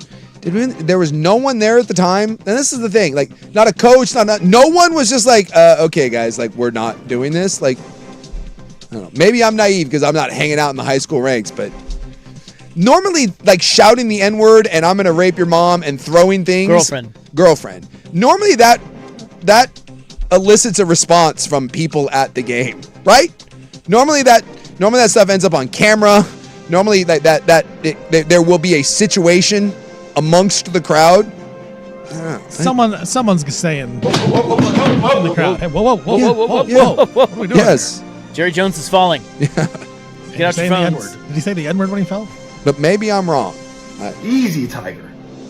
So again, let's go to the ways and means of a committee, and we'll find out. That's what we're going to do. We'll get to the bottom of this. Portland Public Schools and Grant High School are aware of the concerns. Because the matter is currently being reviewed, we will not be providing additional comments at this time. And we'll never hear of it again. Probably not. Probably not, yeah. No, that is probably unless Bill Oram follows up on it. And then Sprague interviews him about it, and it gets weird. Who do you think you are? I am. Okay. Now, to the drag queen with a mustache story. Oh, yeah. Yeah. Patagonia. Old Patagonia. Versus Patagonia. Next.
All right, this is in the news for June 3, 2026. I have time for 2 more stories for you.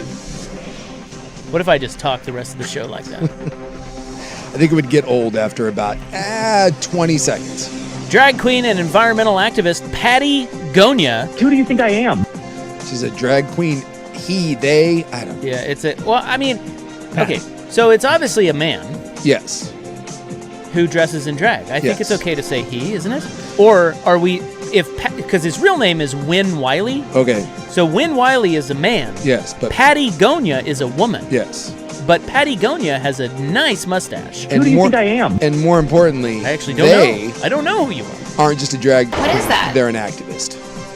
Yes, environmental activist. Environmental. Yes. He is asking the outdoor apparel brand Patagonia to drop its trademark infringement lawsuit, calling the suit a betrayal of the company's core mission. Now, you must understand that Patagonia is from Bend. Okay. But they are very famous. Over 2 million followers across TikTok and Insta. Okay. And Patagonia is suing for $1. All they want him or her to do is scrap the bit. I mean, it's Patagonia. Yes. And they're like, yeah, you can't do that. There's something called, trademarks. So Patagonia is known for her environmental activism. Mm-hmm. The persona was created by Wynn Wiley in 2018, quickly went viral. Since then, Patagonia has created a community focused on defending environmental and LGBTQ plus rights, raising over $3.7 million. Wow. Yeah. How about Patty? Yeah, Patty's legit. You go, girl. And your So- mustache. Oh, she sells merchandise and Yes, stuff too. Yeah, and that's the problem. Yeah. So Patagonia last year filed a trademark application for exclusive rights to use her brand to sell merch and to promote activism and online marketing. She uses their logo too. The color. Yeah, like, the colors. It's, yeah, I mean it's a clear. Yeah, that's not. So Patagonia said the application reflects Patagonia's departure from discrete use of a persona to engage in activism, and instead confirms the activist's intent to launch a wide-ranging commercial enterprise under the Patagonia brand. 100%. So she stole the logo of the mountains and the stripes. I mean, it's a it's a blatant ripoff. Come on, Patty. So apparently they had already struck an agreement over the use of the name and logo. They had I feel like Patagonia's Was being pretty cool. Yeah, they were here. being pretty cool. They're like, all right, you do some good stuff. Sure. So just don't. Yeah. Just don't go crazy. Yeah. They already had a deal, and they're saying that she has now violated that agreement. And it certainly seems like she has. And she says that she denies that they even had an agreement. There was no agreement. She said, when I was collaborating with a third party, Patagonia asked me to follow certain terms, and I did. That wasn't a broad agreement about my future. Dude, I hope that they sue her to oblivion. Because, well, they're not doing that. They're only suing for $1. So they just basically want her to stop. Yes. And if she doesn't, that's when I wonder then what I hope happens. she, on her website, there is an open letter. There's an open letter. I'm not even going to bother to read it on the air. Dude, this guy or girl. Well, it's Win.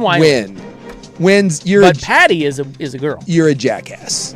You're a jackass. Maybe a female jackass. You took something that was fun and kitschy and a company that was trying to be pretty cool, and now you're just trying to make a buck off someone else's back. Get F off. Well, and that's the problem. It's like, Win is doing good things, but now you're taking it way too far. She's got it. They have a tour. They're selling merch.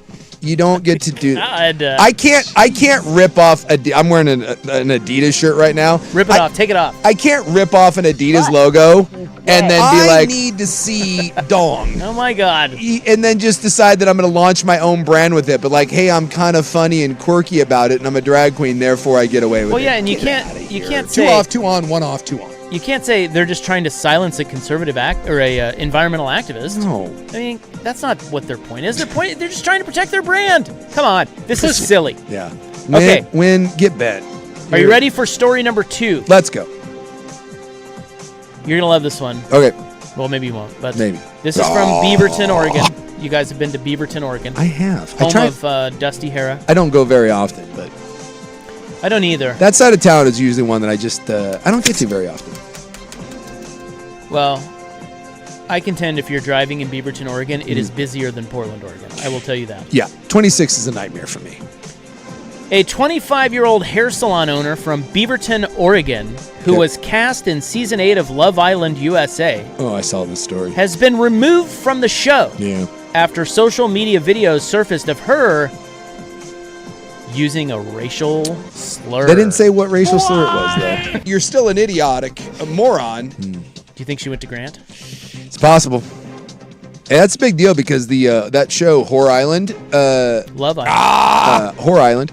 Put it in! That's a big deal because that's one of the biggest shows in the world. That launches your crappy internet personality career. So Vasana Montgomery, who owns Vanity Square Studios in Salem, was originally announced as one of the initial Islanders on the Peacock reality dating show, but was removed before the first episode even premiered.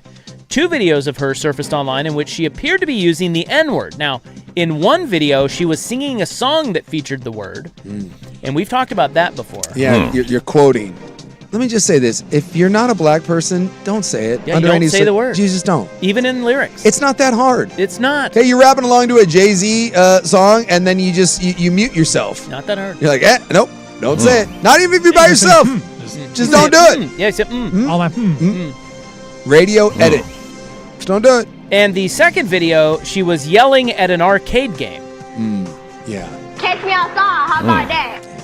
Well, now you don't get to be on Whore Island, and you don't get to have a crappy celebrity career. Although, with this sort of infamy, what she should do is start her OnlyFans or whatever, and there's a whole section of people in the country that will give her a bunch of money. Every time someone gets caught saying the N-word or gets in trouble for being racist, all they have to do is start an OnlyFans or start a GoFundMe, and one side of the country gives them a bunch of money. I might be the dumbest person in the world. Not certain why, but it happens. Now, someone must have had it out for her because they leaked it. Yeah, because that stuff wasn't a thing until she was already on the show. Yeah. And then somebody was like, "Oh, hey, you should see this." Yeah. Oh, she's gone. You're gone. I saw too that I think it's Pittsburgh is pissed because one of their police officers quit to be on Whore Island. And and they're very pissed about it. She's that hot? No, remember the Whore Island has guys and girls. Oh, I've never seen it. How you can't have Whore Island with just males or female? Well, I guess you could, but that would be a different kind of island. So yeah, Gay whore island. that would be, yes. But no, he's a handsome If devil. it's all boys or all girls. Gay. But like the mayor was all pissed because he's like, we spent a lot of time and money training you, and he's like, I never thought I'd see the world where someone would leave for a reality show over, a police career. Come on! Everyone was laughing, like, really? Raises an interesting question. Yeah. Would you go on Love Island if you had the opportunity? If you're a couple? No. Because I think most people are going. I want nothing to do with being an internet celebrity, but yes, if that is your goal, you can probably make I'm guessing the people on Whore Island make way more money and have probably an easier life than being a cop. Yeah. So I think most people, if they have the opportunity to be on Whore Island, they're going to that show. Probably. I can't think of anything worse than being on Whore Island, which is a weird statement because normally I would say yes, but in this case, who would do best on Whore Island? I need to see Dong. We're all like 50 years old. Not all of us. We got lowercase. Yeah, there you go. He's the only answer. We got Brandon. He's old. He's Mormon. He can't be on Whore Island. He's like married. mid-30s too. Yeah, the only one. Sprague? No. The only one that would work on Whore Island is I'll bet you lowercase would actually do. Yeah, he'd kill it. Would do pretty well. Is he in shape? You got to have like abs. He claims he's in shape. Oh. I never see him because he always wears like really bulky clothes. He wears like sweats. Yeah.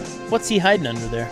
I don't know. He talks about working out a bunch. Great drop. Yeah. That was on point. Yeah. Great timing. Who did best on Gay Whore Island? He talks about the best. I'll tell you what. I do pretty well. I do pretty well at the gay bars. Yeah, you're a bear. I'm a bear. I think Sprague. Well, Dusty. Yeah. The fan twink. Yeah. Although, you know what? He's kind of become less. I think Sprague might be the fan representative in that area. Yeah. Dusty's getting old. Yeah. Is Dusty in his 40s yet? Yeah, Dusty's in his 40s. Wow. Woo! I go to a gay bar, though. The big fella does all right for himself. I get a lot of free drinks. I want a 6-foot guy with a 6-inch penis that makes $600,000. Jeez. Stop it. It's all here. We want what we want. It's all at our fingertips. I don't like it, but it's all here. You got to play it. Have to. It's part of the I job. was alive. We had no choice. And that is a wild High Kick Wednesday edition. That is a wild of In the News. I feel like High Kick. That was a wacky way to end it. When's the NBA game? What do we got? 5:30. Got to wait another half hour. You got to watch the Toronto Tempo versus the New York Liberty while you're at it. Yeah, Stevie Fire has money on the Tempo tonight. Okay. I just cashed my first quarter ticket, so I'm doing good. That's all that matters. Hell yeah. All right. Hell yeah, that's good pizza. Headlines coming up next on The Fan.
Now, from the George McCoy and Warren Allen Sports Desk, a Sports Center update on the Fan Sports Network, 105.1 FM and 1080 AM.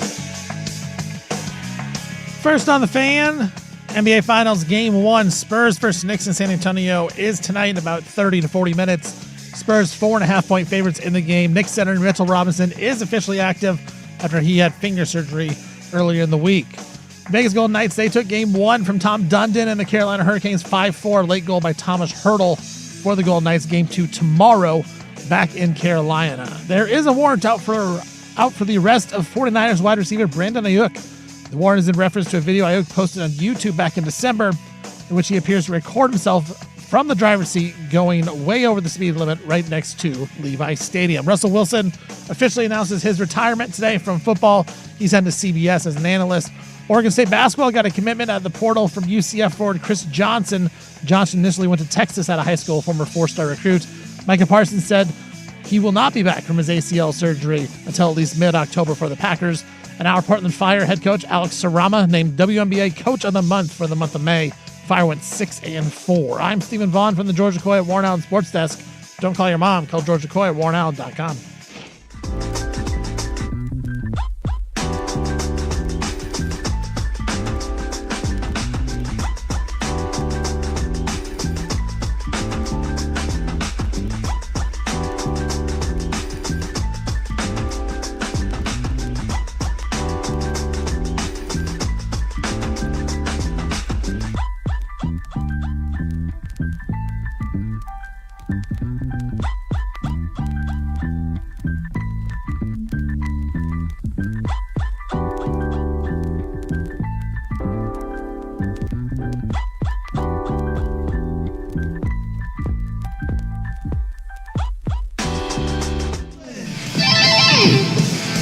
Welcome back. Hope you're having a nice little Wednesday. It is High Kick Wednesday here on the show.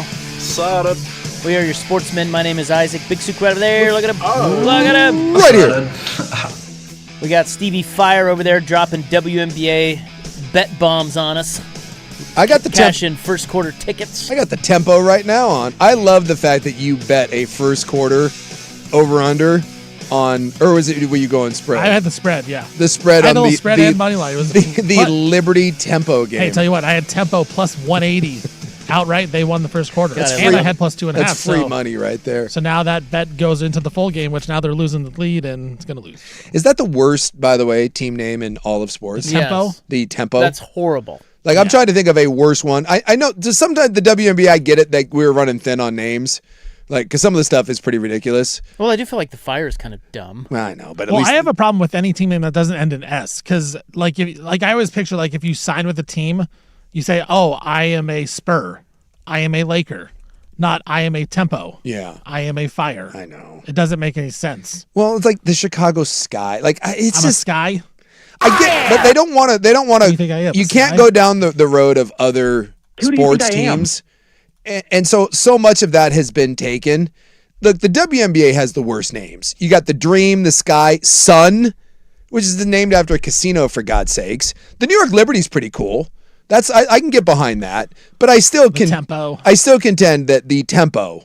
The Valkyries is cool. The Valkyries is cool. Aces is a great one. Yes. That's really Again, they end in S. Yeah, Lynx makes sense. You know, with the whole Timberwolves, you got a wild thing happening there. Can I offer one that gets overlooked? Yeah.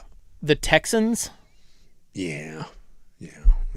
That's the best you could come up with, Houston. Yeah, like, what? It's not good. It's not good. The Portland Oregonians. What are we doing? It's not good. The Blazers is a good one, though. The Blazers is a great one. It's Trailblazers. That works. Trailblazers. Yeah. But I'm just saying, I believe that what the hell is tempo? We're and what tempo do we play at? Fast, slow, bad, good. I contend, bold statement, and I'm hoping that I'm wrong because maybe I'm missing something.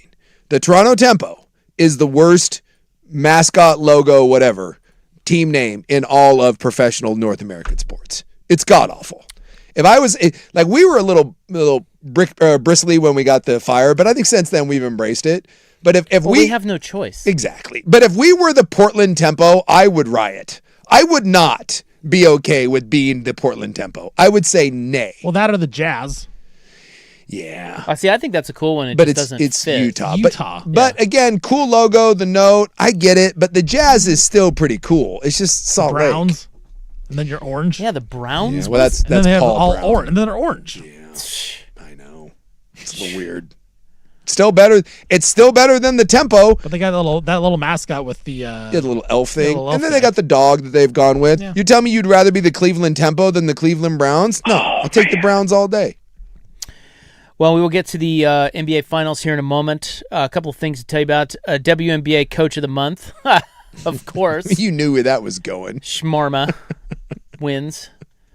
Well on his way to Coach of the Year. Oh, 100%. Although we took it in the short shorts against the Valkyries. Dude, the Valkyries made 18 threes. I know. It's like, yikes. That was not. Should they rescind the Coach of the Month honors? Well, They can do it tomorrow on Recension Thursday. that is true. We could take it back. Well, right now with the Fire, I think we're operating on a one-off sort of situation, right? It's kind of like we got our asses kicked by the Dream, Hey, can't win them all. but then we slapped Two around off, two on, the one off, the two Fever. Yeah, that's what we're doing now. That's fine. We'll be all right. Did you see the Dylan Gabriel Jared verse flap? That was pretty funny. I mean, it's kind of mean, but you know.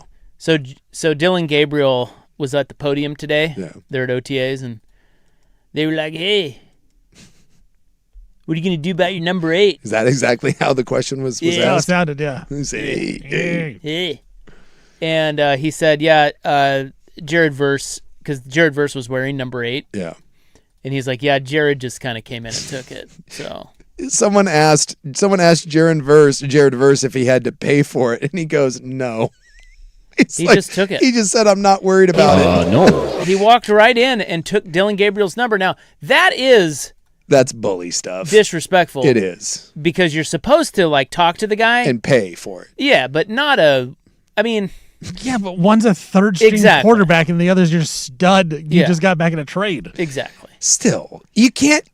Jared Verse can't humor us and say that he cucked him. He did. He cucked him. He did. Stay He, in the lane, he Dylan. put him in the chair. He did. It's rough. Well, one. That's not a good way to start with your teammates, is it? Well, the problem is Dylan Gabriel's not going to be a teammate for long. Yeah. He gonna get True story. he gonna get I chopped. think the team would side with Jared Verse on that one. I'm just saying. yeah, they don't care as long as Jared. Yeah. How many sacks is Dylan Gabriel going to have? He's about And to there- get sacked. And therein lies who you side with. Jared Verse still should have humored and been like, "Yeah, we worked something out," and offered Dylan Gabriel like, I don't. Like, can you buy him something? I don't. Yeah, just be nice. Maybe be nicer about it. Yeah, well, you can at least humor him and like take him out to a steak dinner and like, Yeah, I don't know, give him maybe maybe a gift card something like that. Order him something on Amazon. or a watch. You don't have to just come in and take the poor guy's number. I'm sure Jared Verse has like some clothing, like a clothing line or something Yeah. with his logo. Yeah. Give him some like Give him a sweat- 20% off discount. Although to be and a fair, name Verse Yeah. at the top of the to be fair to Jared at checkout. Verse, You get 20% off. he's probably in a bad mood because he He's went in Cleveland. Well, he now. went from Super Bowl contender and being in LA, and now he's on arguably the worst team in football, and he's in Cleveland. And he's probably going to have to sign the massive extension in Cleveland or they'll franchise tag him. Would you be a little unhappy? He admitted, he's claiming he's happy to be there, but he's like, yeah, I was a little upset. I really liked LA. Yeah, I think so, Jared. No one wants to be in Cleveland, and no one wants to be with the Browns as opposed to the Rams. So when you show up in Cleveland, you're probably like, don't F with me right now. I'm not in a good mood. Give me my freaking number. And he also has one of the big chains, which he probably spent way too much money on. That's the number 8. You think he's paying to have that thing redone? Yeah. Sorry, Dylan. Now, it would have been funny had he been like number 12. Because the Shedeur Sanders thing, that would have been funny. Oh. Yeah. Yeah, does he do that to Shedeur? Yes. Same thing? Yeah. And my guess is Shedeur wouldn't take it well, and it would be hilarious. Well, you know what's weird about that? Let me pull this story up real quick since you brought him up. Yeah. I wanted to tell you this. I saw this the other day.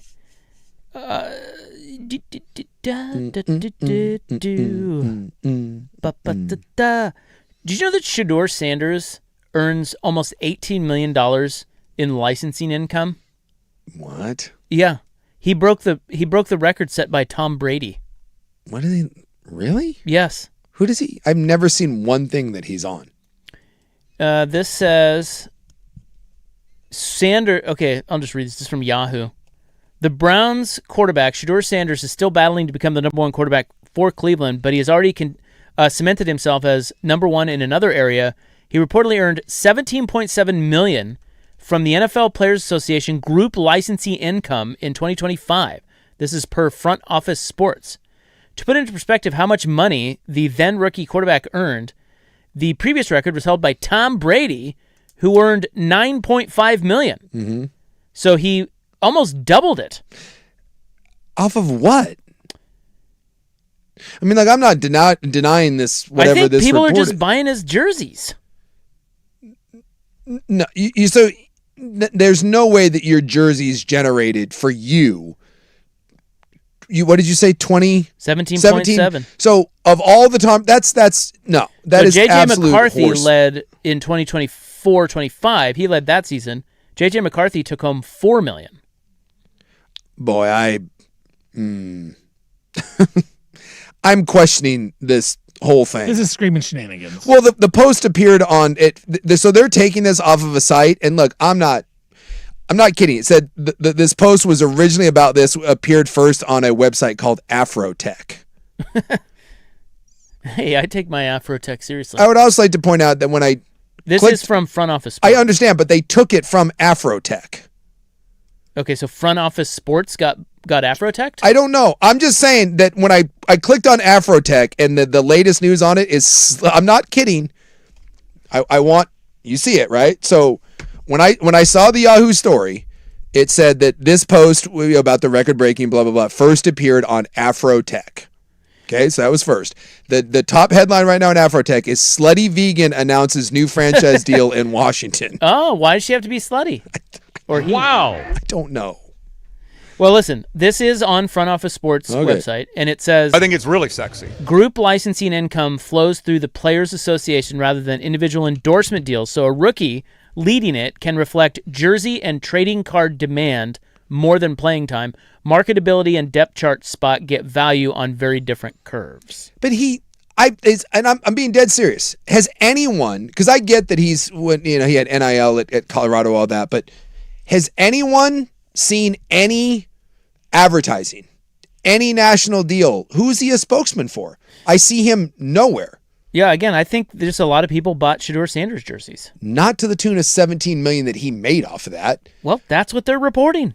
Boy, I don't know. I'm just smoking Tom Brady. Take that, braids. Well, I mean, the number that you would have to do, right? So I don't know what no one ever bought a jersey from me. Maybe his dad bought a bunch of them. Well, I'm just so a jersey is probably going to be somewhere between $100 and $150, right? And let's say that player gets, I don't know, 25% of that jersey. So just roundabout, let's say he's making $40 off a jersey, which I doubt that he's making $40 off a jersey, but even if you said that, you know how many jerseys he would have to get to make $17.7 million? There's a lot of people in Cleveland. I don't think so. Well, I don't know what to tell you. Oh, that's just weird. I'd have to.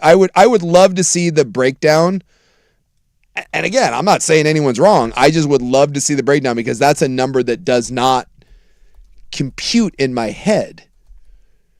He was a 5th round pick and he doubled Tom Brady, who arguably is the most famous NFL athlete of all time. That's a weird thing. All right. And someone's saying this. The Shedeur Sanders cult is one of the most fascinating and strange things in all of sports. Yes. Because he does have that. It is a cult. Yeah. And people like him. And it is bizarre. The level of mental gymnastics and the hand-wringing that people are willing to do for him. It's beyond puzzling to me. Okay. Well, we now have blown through the horizontal tug. Damn it. Right? Isn't that? Well, Shedeur got the horizontal. He did. Sanders got tugged today. He was tugged. So coming up next in the malfunctioning epiglottis. Now we're running a little behind. Yes. But we got to get to the finals. The NBA finals begin shortly. And we will talk about it, you son of a bitch. What is that? We will talk about it. Thank you. And then we will get to Damian Lillard baby mama drama on the Fan.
Now, from the George McCoy and Warren Allen Sports Desk, a Sports Center update on the Fan Sports Network, 105.1 FM and 1080 AM. First on the Fan, Spurs-Knicks NBA Finals Game 1 tonight down in San Antonio. Spurs a 4.5-point favorite in the game and one of the favorites going into the series. Knicks center Mitchell Robinson, he is officially active tonight. He will be playing after having finger surgery earlier this week. Vegas Golden Knights, they won Game 1 of the NHL Stanley Cup last night, beating the Hurricanes 5-4 with a late goal by Thomas Hertl. Next up, Game 2 tomorrow in Carolina. Phillies pitcher Christopher Sanchez, his consecutive scoreless inning streaks ended tonight at 50 2/3 innings. He gave up a run to the Padres and went out, but what a run for Sanchez. Russell Wilson officially announces his retirement from the NFL. He'll be heading to CBS as an analyst. Oregon State basketball got a commitment from former UCF forward Chris Johnson. Johnson averaged about 7 points a game last year and initially went to Texas, a former 4-star recruit. Packers pass rusher Micah Parsons said he will not be back from his ACL surgery until at least mid-October. And our Portland Fire head coach Alex Sarama named WNBA Coach of the Month for the month of May. Fire went 6-4 in May. I'm Stephen Vaughn from the George McCoy at Warren Allen Sports Desk. Don't call your mom. Call George McCoy at warrenallen.com.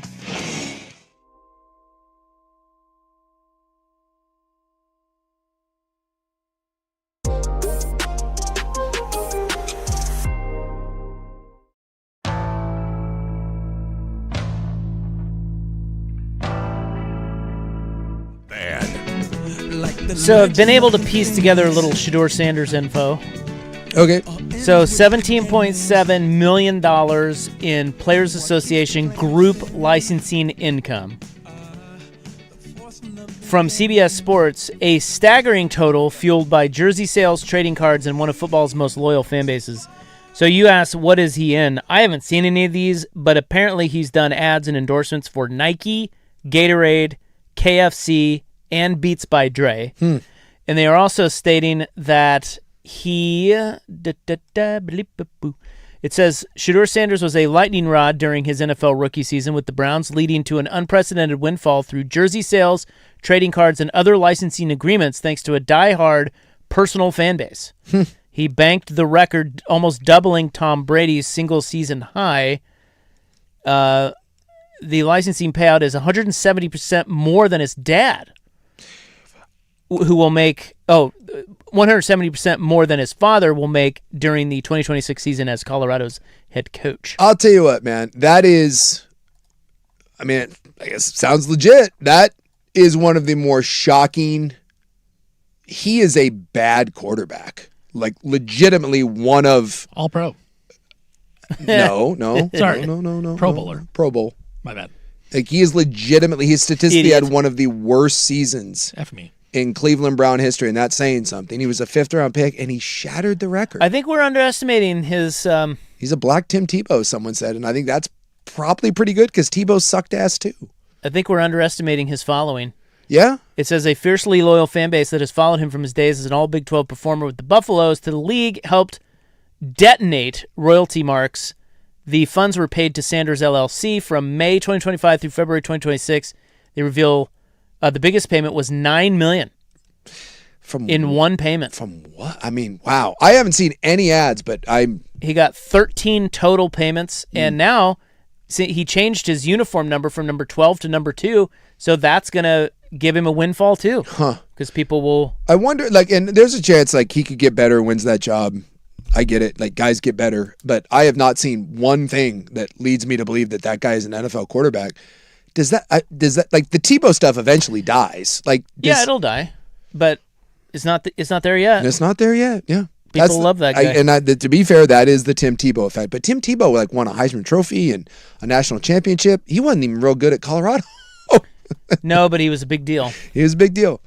Boy, Well, you want they to won talk about, like 9 games. I think they Colorado won, sucks. They won like 8 games. Like they lost. But they always suck. They lost to BYU like in the Alamo Bowl was the highlight of his college But I mean, career. come on. I think we know it's not all about their ability to play. It's popularity. From what I have found out, so he signed an exclusive deal with Panini, which makes football cards and basketball cards, but now they don't have the official license. But apparently they gave him $9.24 million to only sign autographs for them and not with Topps. Okay, so that's why he broke the record, is one group gave him $9 million. Yes. Well, that's what it did say, that one payment was 9.2. Trading cards. Wow. Trading card deal. Yeah, for sports. Then he signs jerseys, Why would I think. you do that? Why would you pay?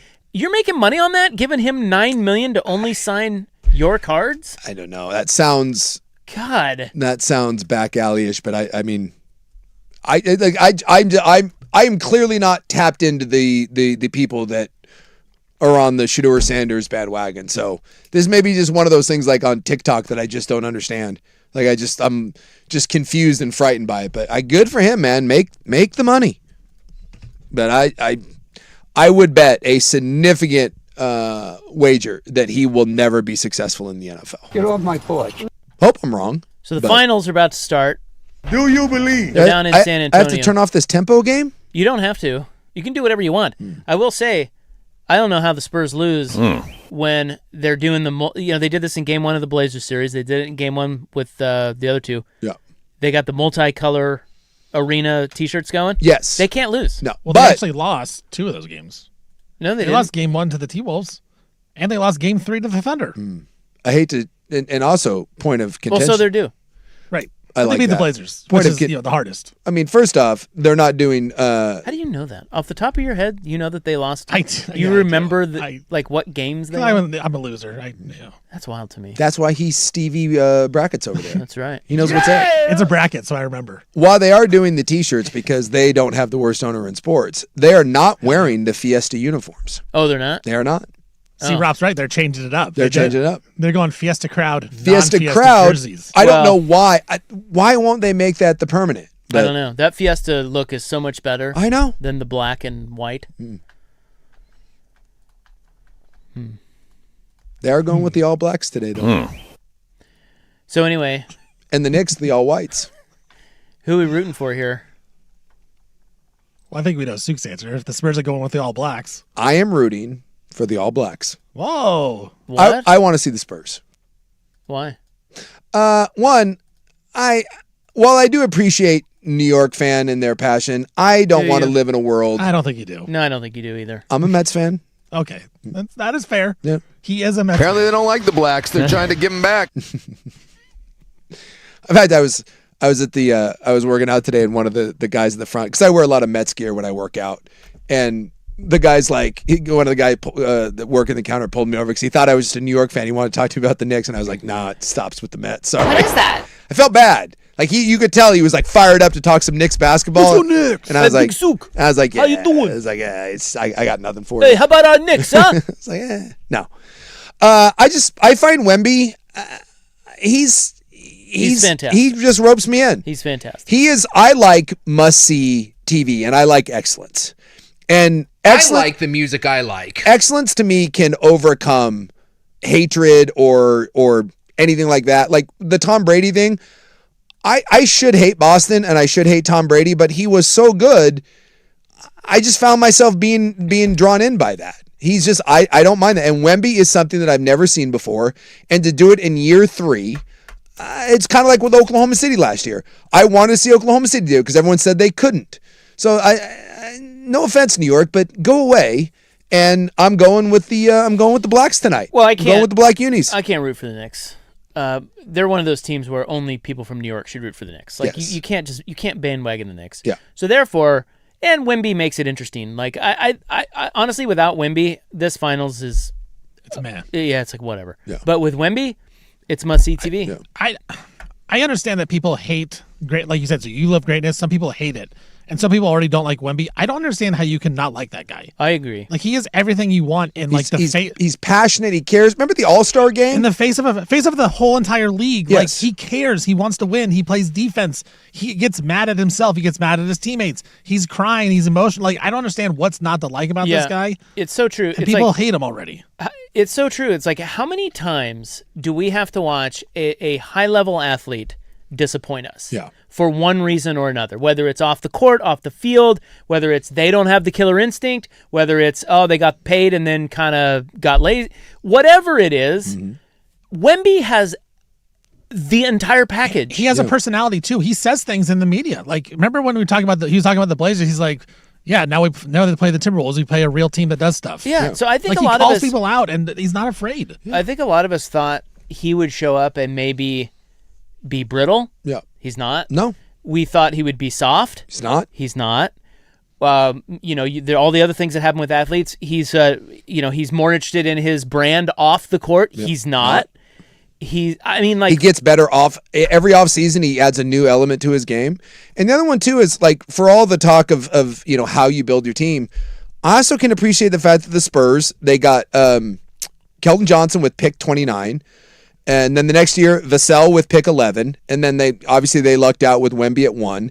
But even with Wemby, this is not just a Wemby team. And then the next year they got Castle with 4. And then they got Harper with 2. And then Carter Bryant with 14.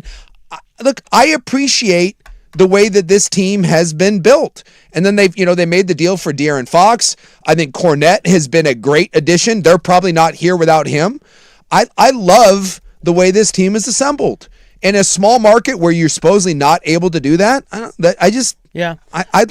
like rooting for San Antonio. We talked about this Monday when we were recapping Game 7.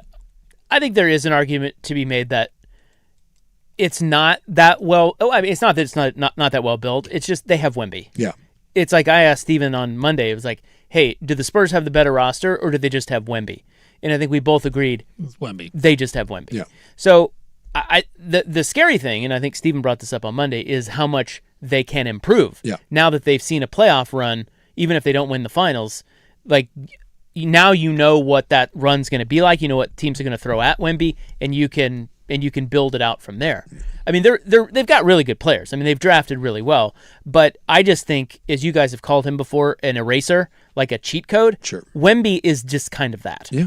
And by the way, Oklahoma City also was missing key players. I really think the Spurs and Thunder are a lot closer than we're going to talk about. Well, they lost. I mean, think about that. They did not have one of their leading bench scorers, and they were missing an All-NBA player, and they still went to 7 games. Well, and Chet, that's the whole question: is do you overreact because Chet was so bad, or do you just say let's run it back because we were missing our other All-Star and another guy that's up and coming in AJ Mitchell? Yeah. Yeah, I don't think Oklahoma City should overreact, although the Chet Holmgren thing. Because OKC probably would have won if Jalen Williams is healthy. Yes, I think they do. Or maybe just if AJ Mitchell was healthy. I'll tell you what, though. The Chet thing is interesting. That guy was the runner-up to Defensive Player of the Year. He was third-team All-NBA. And it doesn't sound like they're going to do it, but they would be justified in running him out of town. Well, he just signed a max deal. I know. They would be justified in moving on from him with what we saw. Because that wasn't a no-show. I don't know if I've ever seen a player quite that's that good. That's not you played bad. You quit. He got embarrassed. He was embarrassed. I mean, Wemby owns him. Yes. He ate his lunch, and it was clear. It was just, I've never seen someone shy away. It was almost like that game where Kobe Bryant was trying to prove a point and refused to do anything. Yeah, against the Suns, he didn't shoot in the second half because he was so mad at it. It was like that, but in real time. But the opposite. There was that one where he was driving to the rim, and then he saw Wemby, and he just stopped and fell down. I mean, he 2 shot attempts. 2 shots the whole game. I mean, that's and he bizarre. made the first shot of the game too. So I don't know. I mean, it sounds like Oklahoma City's like, no, like we're gonna be patient with this, but they would be justified if they decided to move on and use that, because eventually they got to start getting rid of guys. Like they have too many draft picks, they're gonna have to make decisions. That's one where he will have a hard time living that down for the rest of his career. That is an all-time you got bitched. Well, every time the Spurs play the Thunder, they'll bring up the graphic of Chet Holmgren averaged 10 points in the playoff series. He shot twice against Wemby. And you're right, Zook. Like, the Thunder have to figure it out, but I feel like they need to figure it out quickly because the Spurs aren't going away. The Spurs are going to get only better, as Rob just said. And so the Thunder, who are in a great position as well to start, being right up there with the Western Conference every year, if you have a guy in Chet who is afraid to go up against Wemby, who knows he's going to get dominated, you may have to move that guy and try to figure it out later. Giannis is out there. Like, if you're telling me that the Thunder offered Chet and a first-round pick for Giannis, the Bucks are taking that in a heartbeat. That's what I'm saying. Because Chet is an all-NBA guy at age 23, 24. You don't get those guys like that. They can offer him or J-Dub. Yeah, I think if you're Sam Presti, you got to be careful, though. And I'm with you 100%. Like, you've seen enough. Like, normally you would say, whoa, slow down. But with that series, with Holmgren specifically, you've seen enough. Like, that was bad. Wemby owns him. That was 7 games of bad. Wemby's going to own a lot of people, and I think you got to step back and say, hey, if Jalen Williams were in there, we probably win. We probably win, and we're not talking about this, and we have a Chet problem, but not a Wemby problem, right? So I think you got to be careful, and I think he's smart enough to maybe to take it slow. If you see this again with a full complement of Oklahoma City players, then it's like, okay, we're gonna have to punt on this guy, but I don't know that you do it yet. No, I'm just saying. Eventually, the Oklahoma City has too many picks and too many players, and you got to pay guys. Like you are going to have to make. You're going to have to make decisions. Who is it? We already had a couple guys come out and say they want bigger roles. Yeah, the young guys are good. AJ Mitchell does not want to come off the bench next year. No, like, Mitchell doesn't want to come off the bench. Gone. Yeah, I mean, Jared McCain. Yeah. Okay, so if the Knicks win this finals, they will be the biggest underdog to win the title. Really? Ever. Yes. They're that much of an underdog? Well, not against the Spurs, but they were at the start of the playoffs. Huh. So no champion has entered the postseason with longer odds than the Knicks had for these playoffs. Because remember, they weren't even really being talked about in the East. Remember this. No. They are now. Yeah. So we have revisionist history, but it was Boston. It was Detroit. Yeah. Right. And Boston, and then also Cleveland. Even Cleveland, because they got Harden in there, and there was like, oh, Harden. Yeah. So nobody talked about the Knicks, and they just slayed all of them. Yeah. So that's well, and they got down 2-1 against the Hawks. Yeah. In the first round. Yep. And then went on this buzzsaw. Yeah. Siege. So we're about to find out. Siege. Are the Knicks that team, kind of like the Knights are this way in hockey, right? They were nothing. No one thought anything of them, and then they just kind of went on this run. So we're about to find out, are the Knicks really that team that has the look, or were they playing cupcakes in the East? Think about that in game 1. Vegas gets down quick 2-0. And you're like, man, this is no. Then they end up like that. That could happen tonight, where the Spurs just jump up and the Knicks are like, nah, dude, we're fine. Do you think the team that has the longer layoff is a little rusty? Well, because that did happen last night in hockey. I saw a thing in the I forget the number in the NBA. Teams that had, it was like 4 or 5 days rest. So basically teams that, like the Knicks have had way more rest than the Spurs. Yeah, I think it's like 8 or 9 days. Yeah, I forget the exact number, but teams that had an extra amount of rest, basically what New York is doing against the other team in the finals, it's like a 90% win rate. I mean, it's who win the more rested team. It is. I'll see if I can find the graphics. I heard someone today throwing it out on one of the national shows, and it was a shocking number. It was not. It was nowhere near like a 50-50. It was a 90+%. Yeah, that's interesting because it seems to me in this small little sample size of these last several playoff series, the teams that have had the longer layoff have been a little shaky right out of the gate. Oklahoma City was in game 1 against the Spurs, and they lost at home. They got down and then kind of figured it out in the second half, but still lost. And then the Knights did last night. But you do wonder also how in different sports you used to play teams, especially in football, you lose the next week. You might win that week, you lose the next week. That Spurs Thunder series was a bloodbath. The Spurs were getting hit around for 7 straight games. So you wonder if that has an effect in this series because of all the emotion, all the damage that got done to them in this last series. Well, and they kind of pointed out too, where they were saying that it can be a little disingenuous because normally those teams that have the long layoffs are like teams like the Lakers and Golden State that just buzzsaw their way through. And when you look at the Knicks, because they were talking about all the teams that have had these long layoffs, and it's like all-time great teams that just dominated people in the playoffs. And the Knicks have too, but no one's going to confuse those Knicks with any of those teams. So it's like, are they really one of those teams that ended up with 8 or 9 days rest simply because they were just better than everyone else, hence they don't lose? Or was it a case of they just won anyone? Those were like the 72-win Bulls or the 73-win Warriors, Lakers with Kobe and shit. Yeah, it was all these teams that went, that lost one game or no game on their way to the finals, and the Knicks certainly haven't been that. So again, we will have no repeat champion in the NBA for the 8th year in a row. We haven't had even a repeat conference champion. No. So the Warriors, 2 different teams in the finals. The Warriors, the last team to repeat as champs. And this is the other nugget about this series, and this is probably the most important nugget. We've buried the lead here. This is a rematch of the famed NBA Cup. Oh. I don't know if you remember that. Wow. But it is. Man.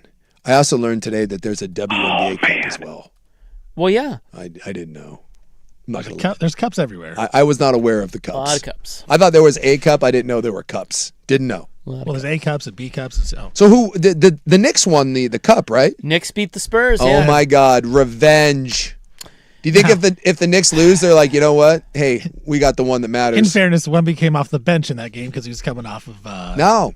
I was told the NBA Cup matters. He was minutes restricted. So even if the Knicks lose this, they won already. They've already won. Hang the banner. They're champions. They're champions in my book. Who cares about this series? When you look at how SGA fared against the Spurs because of Wemby's long, slender man arms, and the way they guarded him, how does Jalen Brunson get loose against them? He may have a hard time getting up. He's a dog too, but dude, you're going up against. Dog. But Castle's big, Vassell's big, yeah, Harper's big. They're all. SGA is 6'6". Yeah. So I just don't. I don't know, but then you look at the numbers. Brunson, so they went 2-1 against the Spurs this year. Brunson averaged 26 a game. Did Wemby play in both of those? Yes, all three of them. Brunson's he's a dude, man. That guy is awesome. He's a worse shooting Damian Lillard. Watch him own Wemby. He's a better scorer than Lillard. He doesn't shoot the ball as well as Lillard, but I think they're very similar players. Well, he's not the second best shooter of all time. We know that. No. I bet he owns Wemby in this whole series. Dunks on him. Runs around him, like dribbles through his legs like Curly Neal. Hit you with a just curly, shows him up. I like it, Curly Neal style. Nah. All right, the finals. That was great. So we got our preview in on the malfunctioning epiglottis, and the finals tips right as we wrap it up. And we're off. So now you can go watch it or listen. I mean, don't watch it. Don't. Just listen to us. Yeah. And by the way, Wemby did not win the tip. And Jalen Brunson just hit a three. It's over. It's over. What a blowout. We literally called this. Brunson dominates. Done. How does Wemby not win a tip? He sucks. Isn't he 8 feet? Alien my ass. That's unbelievable. All right. Coming up next, it's the Piera Palazzolo Seggy. Can't wait. Unfortunately, we have to talk about your boy Damian Lillard. Unfortunately? Well, yeah. The second greatest shooter of all time? He is being dragged through the headlines, and it's not good. That's next.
Nah. What? What? Nah. Deal says, if I thought the NBA was like this all the time, I might actually watch the regular season. He's so right about that. It's been wild first, 5 minutes or so. Yeah. Well, everybody's gassed. The playoffs have been good.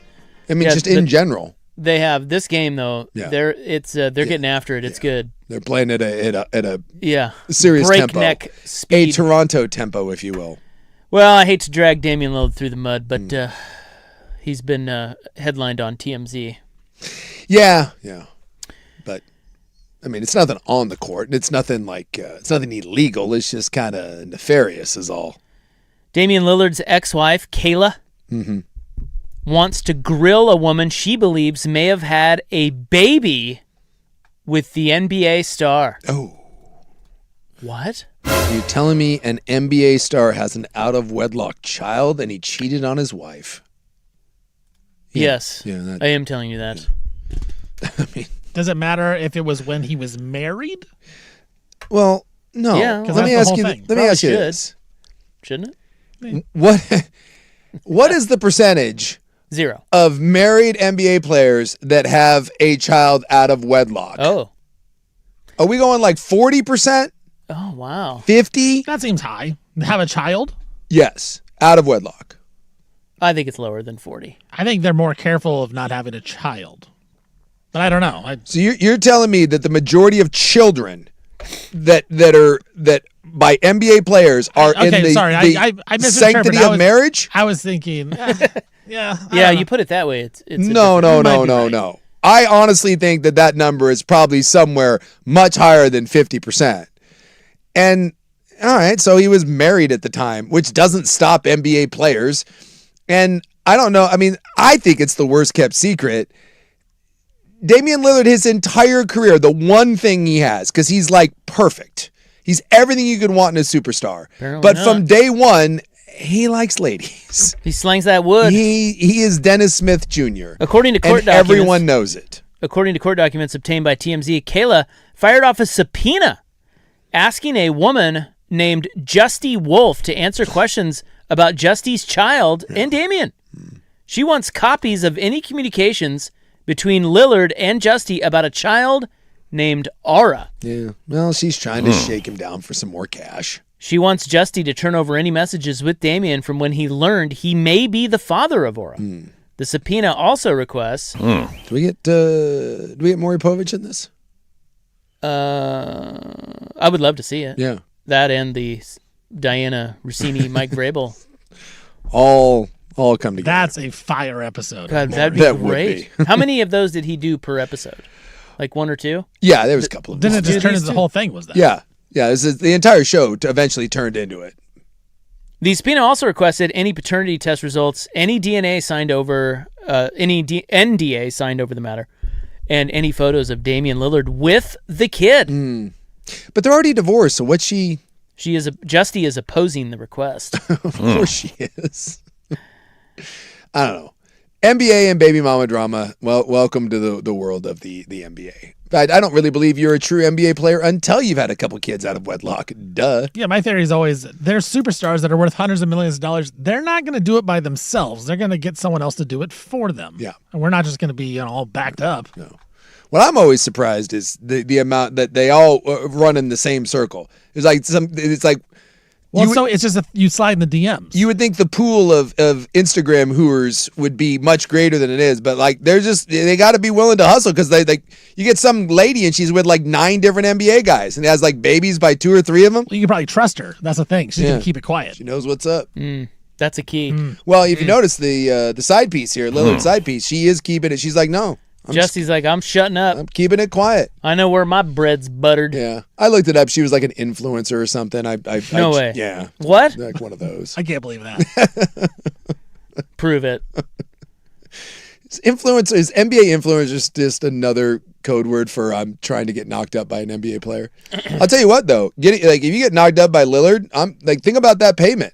That's child support and all. I mean, that's a serious thing. You got 18 years. You got it made. Guarantee she's not from Milwaukee. She's no butter hog. No.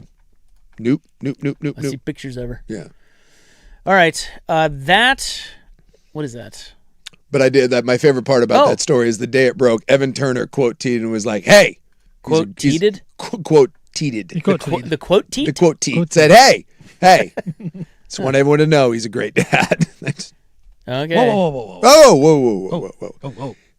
Great dad. Terrible husband, great dad. As long as I would. Is he a terrible husband? He's just an NBA husband. Hey, I don't hate my kids, but is that a I term? don't hate my kids. I love my kids. I hate being a dad. Could you ever pull that to your wife? You're like, "Hey, I'm a terrible husband, but I'm not a terrible husband. I'm just an NBA husband." That should be that you can be. Well, that was the whole Andre Kirilenko back in the day. Yes. He had the one free hall pass that I think he could get caught with. Now, of course, he's probably doing more, just didn't get caught. Yeah. Oh, I guarantee he wasn't a one and done. That But was he had the one free hall pass that he could get caught on. So again, just remember, there's husbands and there's NBA husbands. Be careful being an NBA husband. It's different. Then you get Dave. There's levels to this. There's levels to it. When you're an NBA husband, that's when the paternity suit comes in. And You got the rock star husband. Yeah. Levels. Yeah. You can do didn't Anthony Edwards pay his child support for 18 years all at once? Yeah, I believe so. Which, by the way, you want to talk about a baller move?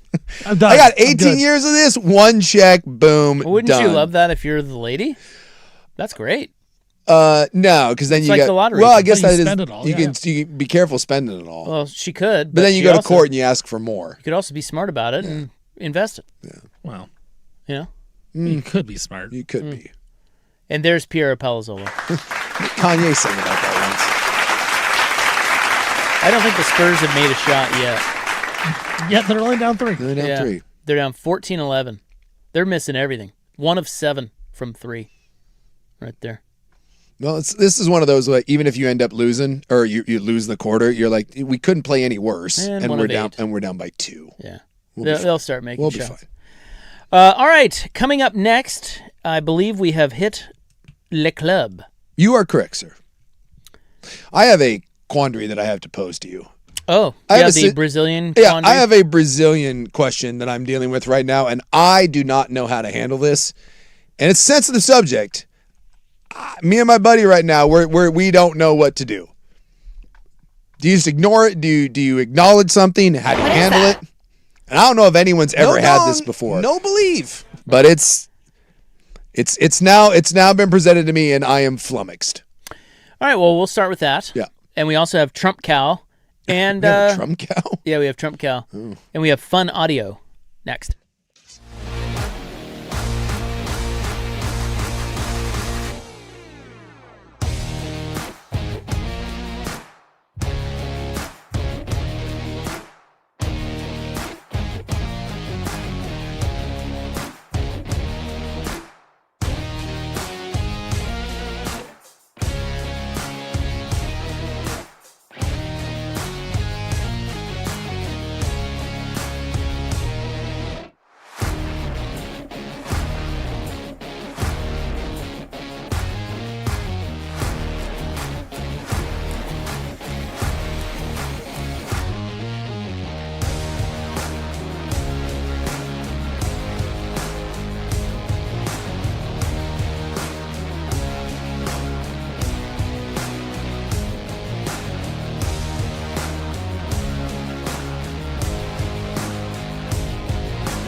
Now, from the George McCoy at Warren Allen Sports Desk, a Sports Center update on the Fan Sports Network, 105.1 FM and 1080 AM.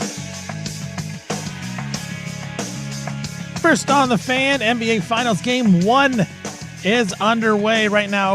About 2.5 minutes left of the first period. Spurs up 22-17. They were 4.5-point favorites coming in. For the Knicks, Mitchell Robinson is playing inactive after having finger surgery earlier this week. Vegas Golden Knights, they did win Game 1 of the NHL Stanley Cup Final over the Hurricanes 5-4. Late goal by Tomas Hertl. Game 2 will be tomorrow down in Raleigh, North Carolina. Phillies pitcher Christopher Sanchez, his consecutive scoreless innings streak ended tonight. It ended at 50 2/3 innings after giving up a hit to Jackson Merrill of the Padres. Russell Wilson, he officially announced his retirement from the game of football. He's heading to CBS to be an analyst. Oregon State basketball got a commitment from UCF forward Chris Johnson. Johnson initially went to Texas out of high school, former 4-star recruit. Packers Micah Parsons, he said that he will not be back from his ACL surgery until at least mid-October. And our Portland Fire head coach Alex Sarama named WNBA Coach of the Month for the month of May. I'm Stephen Vaughn from the George McCoy at Warren Allen Sports Desk. Don't call your mom. Call George McCoy at warrenallen.com.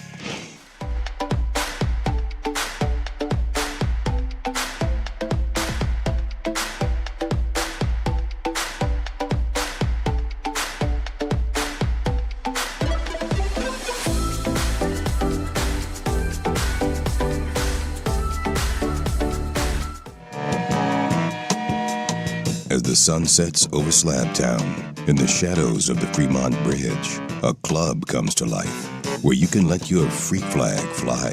There's a new Fiesta in the making as we speak, full kegs. Everybody's gonna be there. You ought to go. The only thing that's off limits are the words you can't say thanks to the FCC. They don't know what the f*** they're doing. Do you understand that? We've given away too much to arrive at these political compromises. Yeah. Google me, bitch. Oh no, oh no. Well, my. They're doo-doo. What an idiot. They're doo-doo also. I mean, just stupid. It would have killed a lesser man. No. Strong, no. The windmills are driving the whales crazy. Dude, he's such an effing Okay, we loser. apologize. AIDS. I It's have time AIDS. for the club, baby, on 105.1 and 1080. The Fan. Let's talk about just ramming it in. Yeah. Well, I had to squirt. All right. Welcome back to our show. By the way, your Spurs are now up 22-17. My Spurs. Yes. So it's not over. Nope. No. It's now a blowout the other way. And Wemby was out when they went on their run. Yeah. He's a bum. They don't need him. I don't think they do need him. Nah. They'll be fine. There's another 3. God. Anyway, what has you flummoxed? Something about a Brazilian or something? Yeah, well, we brought up Brazil. Brazil. Yeah. And your Brazilian accent. I love COVID. Just saying. Because the big Virginia, North Carolina state game. Yep. Is off in Brazil. It's in. Well, it was. It was. It's not. It is not anymore. The game's still on, but it's no longer in Brazil. Rio de Janeiro. Yes. And we were asking how many Brazilians would care that game is not going down. And I mentioned I'm around a lot of Brazilians. Yeah, because you do Brazil things? Yeah, I do Brazil things. So all the guys that own the Brazilian gyms that I go to are indeed Brazilian. Brazil. Around a lot of them. Okay. So I'm very attuned to the Brazilian accent. I hear it every day. The accent, Brazil. Yeah. It's not that I've had enough of it Steven from you guys, but I've had enough of it from you guys. Yeah. All right. It's Lake Oswego. Rob, your accent's perfect. Right? You sound very authentic. Authentic, yeah. You sound very authentic. Thank you. So we hear it all. We hear it all the time. There is a gal at my gym, and she's a younger gal. She's a college student, and she's obsessed with jiu-jitsu. It is her whole life. Okay. She trains 7 days a week, 2 to 3 times a day. Never a day off. Never a day off. Jeez. She is absolutely obsessed with it. And, she's very nice. Don't know her that well, but she seems nice enough. And she speaks English? Yeah, she's from Texas. It was a joke. Yeah. I was making a joke, man. Just well, relax. hang with me on this one. So, the other day, and she's a brown belt, almost a black belt. So the other day, I go into class, and a couple of the other guys were somewhere else. They were on vacation, whatever. So she was running the class. Losers. They take days off. They take days off. She doesn't. She does not take days off. No days off. No. She just works like a demon. I'm often like, oh my God, I don't know how you do that. Like, but she'll figure it out later in her life. She'll figure it out. But right now, she's full steam ahead. Wants to be like a world champion. So we're in there, and she's pretty quiet. Like she's kind of reserved. She's not super talkative. In fact, we talk about it all the time. We're like, if you can get her to say like 10 things, you've achieved something. What is that? But when you're teaching the class, she has to speak, right? So she starts talking. Or does she? So she starts speaking. Uh-oh. I can't process it, but I'm sitting there because she's very quiet. I'm like, what is happening? And as it goes on, she's speaking with a Brazilian accent. Oh. Have you asked her? No. So the rest of the class, I'm just sitting there being like, oh my God, Jalen Brunson's already hurt. Oh boy. He's in the locker room, limping. What? That's not good. Anyway. So and by the way, it's not a slight Brazilian accent. She is speaking with a full-on Brazilian accent. And now I'm kind of sitting there, I'm like, is she doing bits? But she's not doing bits. So my training partner that I'm with all the time, I immediately had to text him. I'm like, dude, is this like a thing? And he goes, no. And I'm like, I'm telling you, she has a Brazilian accent. He doesn't believe me. He's like, no. I'm telling you, she spent the whole class. He goes, well, she was probably just quiet and you were mishearing. I'm like, I misheard? That's what I thought. So it's Brian Kelly when he went to LSU? Yes. And so you've heard enough of her speak that you did not catch the accent before?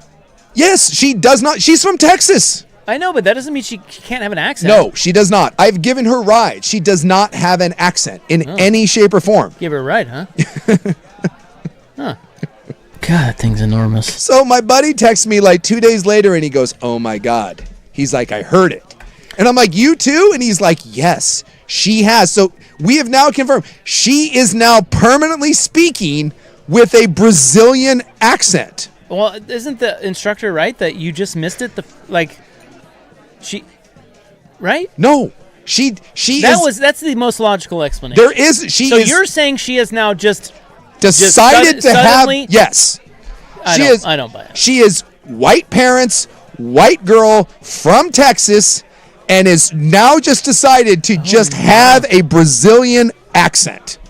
And I don't so now me and my buddy are like, what? Oh boy. Do we acknowledge that she has a Brazilian accent? Do we ask about the Brazilian accent? Do we just play along with it? I don't know what to do. And so every day we're like, oh my God. And it's getting thicker. The accent is getting thicker. Is she the Brazilian Rachel Dolezal? I don't know. This is what I'm saying. We have now had multiple conversations and neither one of us knows exactly. I think you got to bring it up to her. What do you do? What do you say? How? I think you what say. Is that? Did I catch a bit of an accent? Yeah, just like, hey, where are you from? Like, what? Where's that accent? Is there a tinge of an accent in there? Where's that? Is that a Dallas accent? It's not a. Yeah, is that a Dallas accent? Is that how they talk in Dallas? She's from like San Antonio. No. If anything, there might be like a Hispanic accent. It's close to the border. But not of Brazil, it's not. Well, it's closer than Oregon. Because like the Brazilians, they'll say like jiu-jitsu, you know. And so now like when you hear her, because you hear that and you're like, oh yeah, I'm used to hearing that. I've never heard a white person say jiu-jitsu before. And you're like, I don't know, man. So now we're like, can I just show up and start speaking with a Swedish accent? Just randomly? I'm Swedish. Well, that's what you do. She's not Brazilian. You start talking in a Swedish accent and see if she picks it up. If she starts speaking Swedish, then you know she just adapts to her surroundings. Yeah, what if she calls you out on it? Camouflage. You start speaking like that and she's like, what are you doing, you idiot? What is that accent? What even is that? You didn't have that yesterday. Then you fight back with, are you Brazilian? It is. I feel like that's your I feel like it's a Rachel Dolezal thing. Wow. And can you call? I think you can ask her. I don't you know, don't want to man. call her out, but you can. No, that's what I'm saying. You go Swedish. You have her call you out, and then you can call her back out after she calls you out. 2 off, 1 off, 2 off, 2 off. 1 off. This is my buddy's wife is Vietnamese, and I got Japanese. He goes, what if we just start speaking in Asian accents? I'm like, I think it's racist. I have concepts of a plan. And then that led us to a whole other thing. Is what she is doing racist? Well, if I started speaking in a Japanese accent, it would get real uncomfortable real fast. I can't show up and I can't start talking like the BTJ's dad. That's racist. Otari-san. Done it on the show many times. My buddy can't just show up and start going full Vietnamese. Well, you can, but again, be prepared for the consequences.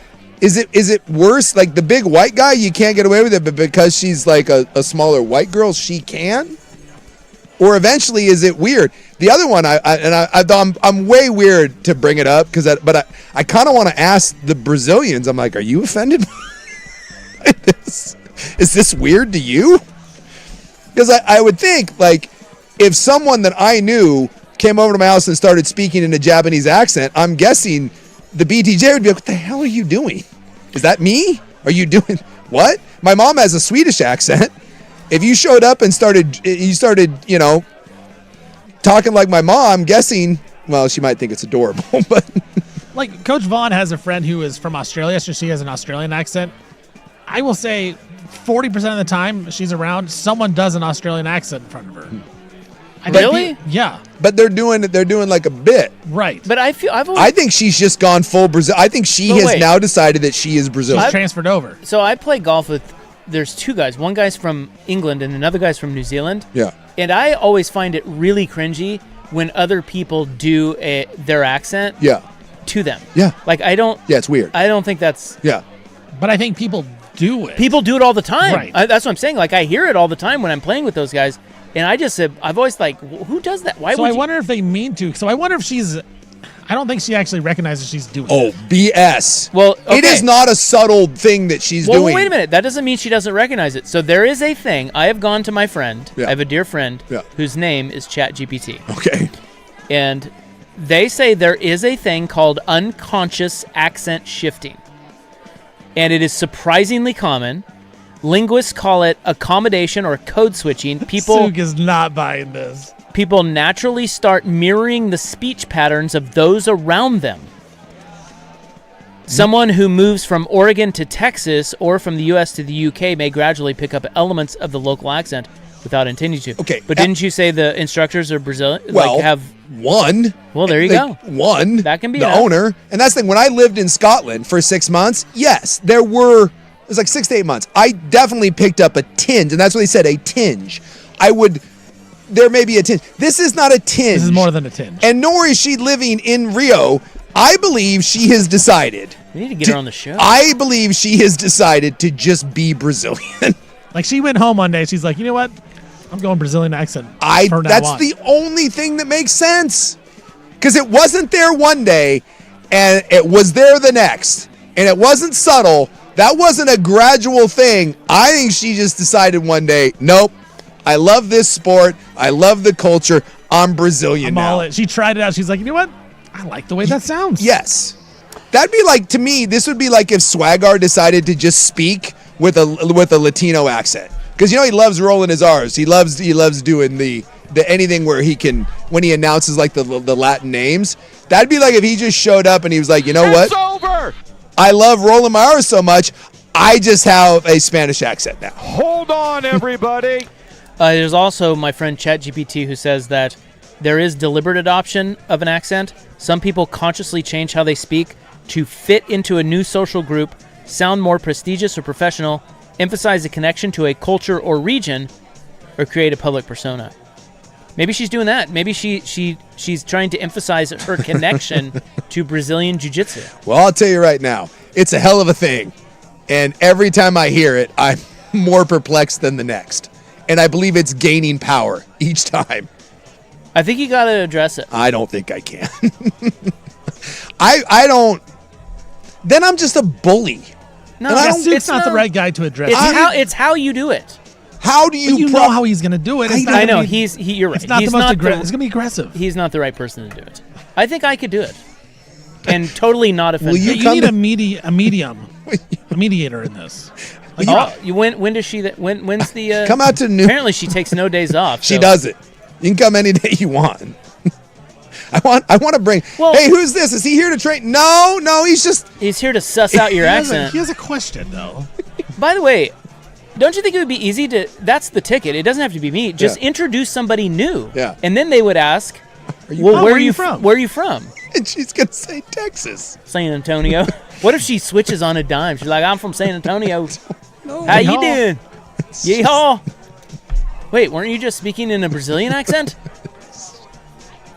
That's my first thing. I don't know what you heard, man. I spent an entire day questioning my own, like was it in my head? And then nope, confirmation. And the other thing too is you host a radio show. Yeah. And you have a responsibility to your audience to be more responsible. You have a responsibility to your audience to be more responsible. And you have to. We need a follow up on that. You can't just throw that out and then. I'm gonna have to put someone up to it because that's the ultimate tease. We need to know. I'm gonna have to put someone up to it. I can't. I think the instructor. So is he back yet? Yeah. He's back. So I have to ask him. I do think you need to talk to him about it privately and say, hey man, we need to suss this out for the show. What is happening? Because he was the one who didn't believe you, right? What is happening? That was a different instructor. Oh, it was a different guy. Different instructor. Okay. I haven't brought it up with the actual Brazilian instructor because, again, I'm not certain how. The whole thing makes me weird. See, he's the one, the Brazilian guy. I'm a big white bald guy. I understand the optics, and it's racially and culturally, it's all very confusing to me. I just know that I couldn't show up. Out there, I just know that I could not show up and start doing an accent. No, you can't. Under no circumstances. If I showed up and started doing a foreign accent at my class, it would immediately become a problem. 100%. You also can't raise questions either. No. You're not that guy, pal. No, I'm not that guy. I'm not that guy. I'm buddy. not that guy. Like Oswego. I'm afraid it would even if I tried to do it as nice as I could, I'm afraid it would come off very like an accusation. Yes, it would. Although it is kind of an accusation. Right, you know what you're doing. Because you are accusing her of well, you know what you're doing. I don't think she does. You know what? I swear to God, when this happened, I was like, this is a Curb Your Enthusiasm moment. Yep. This is a Larry David. You need a Larry David. I need a Larry David. You have to finish the episode. You have to finish it. It can take a couple weeks. You need a Leon Black in your life. He'd ask. Yeah, he would ask. He would. And so would that crazy bitch wife of Jeff. Susie. Yeah. Susie. Yeah, Susie. She'd ask. Yeah. What's the deal with your accent? Are you from Brazil or something? Where you from? This is the first 48 years on the planet, I've never heard someone just randomly be like, nope, taking an accent. You need to pledge. All right. That you'll try to get to the bottom of it within the next 3 weeks. I'm gonna delicately dance around this. I'm keeping this one in my notes. Keep it in the notes. The people need a follow up. Really good audio is next. Now.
Now, from the George McCoy and Warren Allen Sports Desk, a Sports Center update on the Fan Sports Network, 105.1 FM and 1080 AM. This update brought to you by Mountaintop Metal Roofing. No maintenance, energy efficient, fire resistant, and a lifetime warranty. Do it once, do it right. Visit MountaintopMetalRoofing.com. First on the Fan, Game 1, NBA Finals. Spurs taking on the Knicks in San Antonio right now. About midway through the second period. Spurs up by 3. Knicks point guard Jalen Brunson left the floor for a little bit. Went back to the locker room with an apparent knee injury. He is back and playing for the New York Knicks. Vegas Golden Knights, they win Game 1 in the NHL Stanley Cup last night, 5-4 over the Hurricanes. Game 2 tomorrow in Carolina. Phillies pitcher Christopher Sanchez, his consecutive scoreless inning streak is over at 50 2/3 innings after giving up a run to the Padres today. Russell Wilson, he officially announced his retirement from football. He's going to be heading to CBS as an analyst. Oregon State got a commitment on the basketball side from former UCF forward Chris Johnson. Johnson's a former 4-star recruit, went to Texas before he went to UCF. Packers' Micah Parsons said he will not be back from his ACL injury until at least mid-October. And our Portland Fire head coach Alex Sarama named WNBA Coach of the Month for the month of May. I'm Stephen Vaughn from the George McCoy at Warren Allen Sports Desk. Don't call your mom. Call George McCoy at WarrenAllen.com.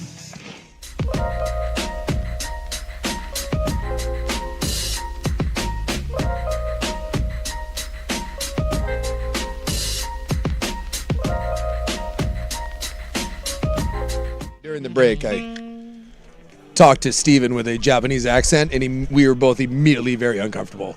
I was so uncomfortable, I couldn't even do it on the air. It made me uncomfortable. And Steven goes, now I'm uncomfortable. Yeah, I was uncomfortable hearing this. We are not allowed. You can't. Especially bald white guys. Bald white guys may be the one group that under no circumstances can change your accent. You can't do it. Can't do it. Let's hear a little bit. Nope. Nope. You guys have a little. Nope. Have a quick. Nope. No? Nope. Not good. Nope. Not happening.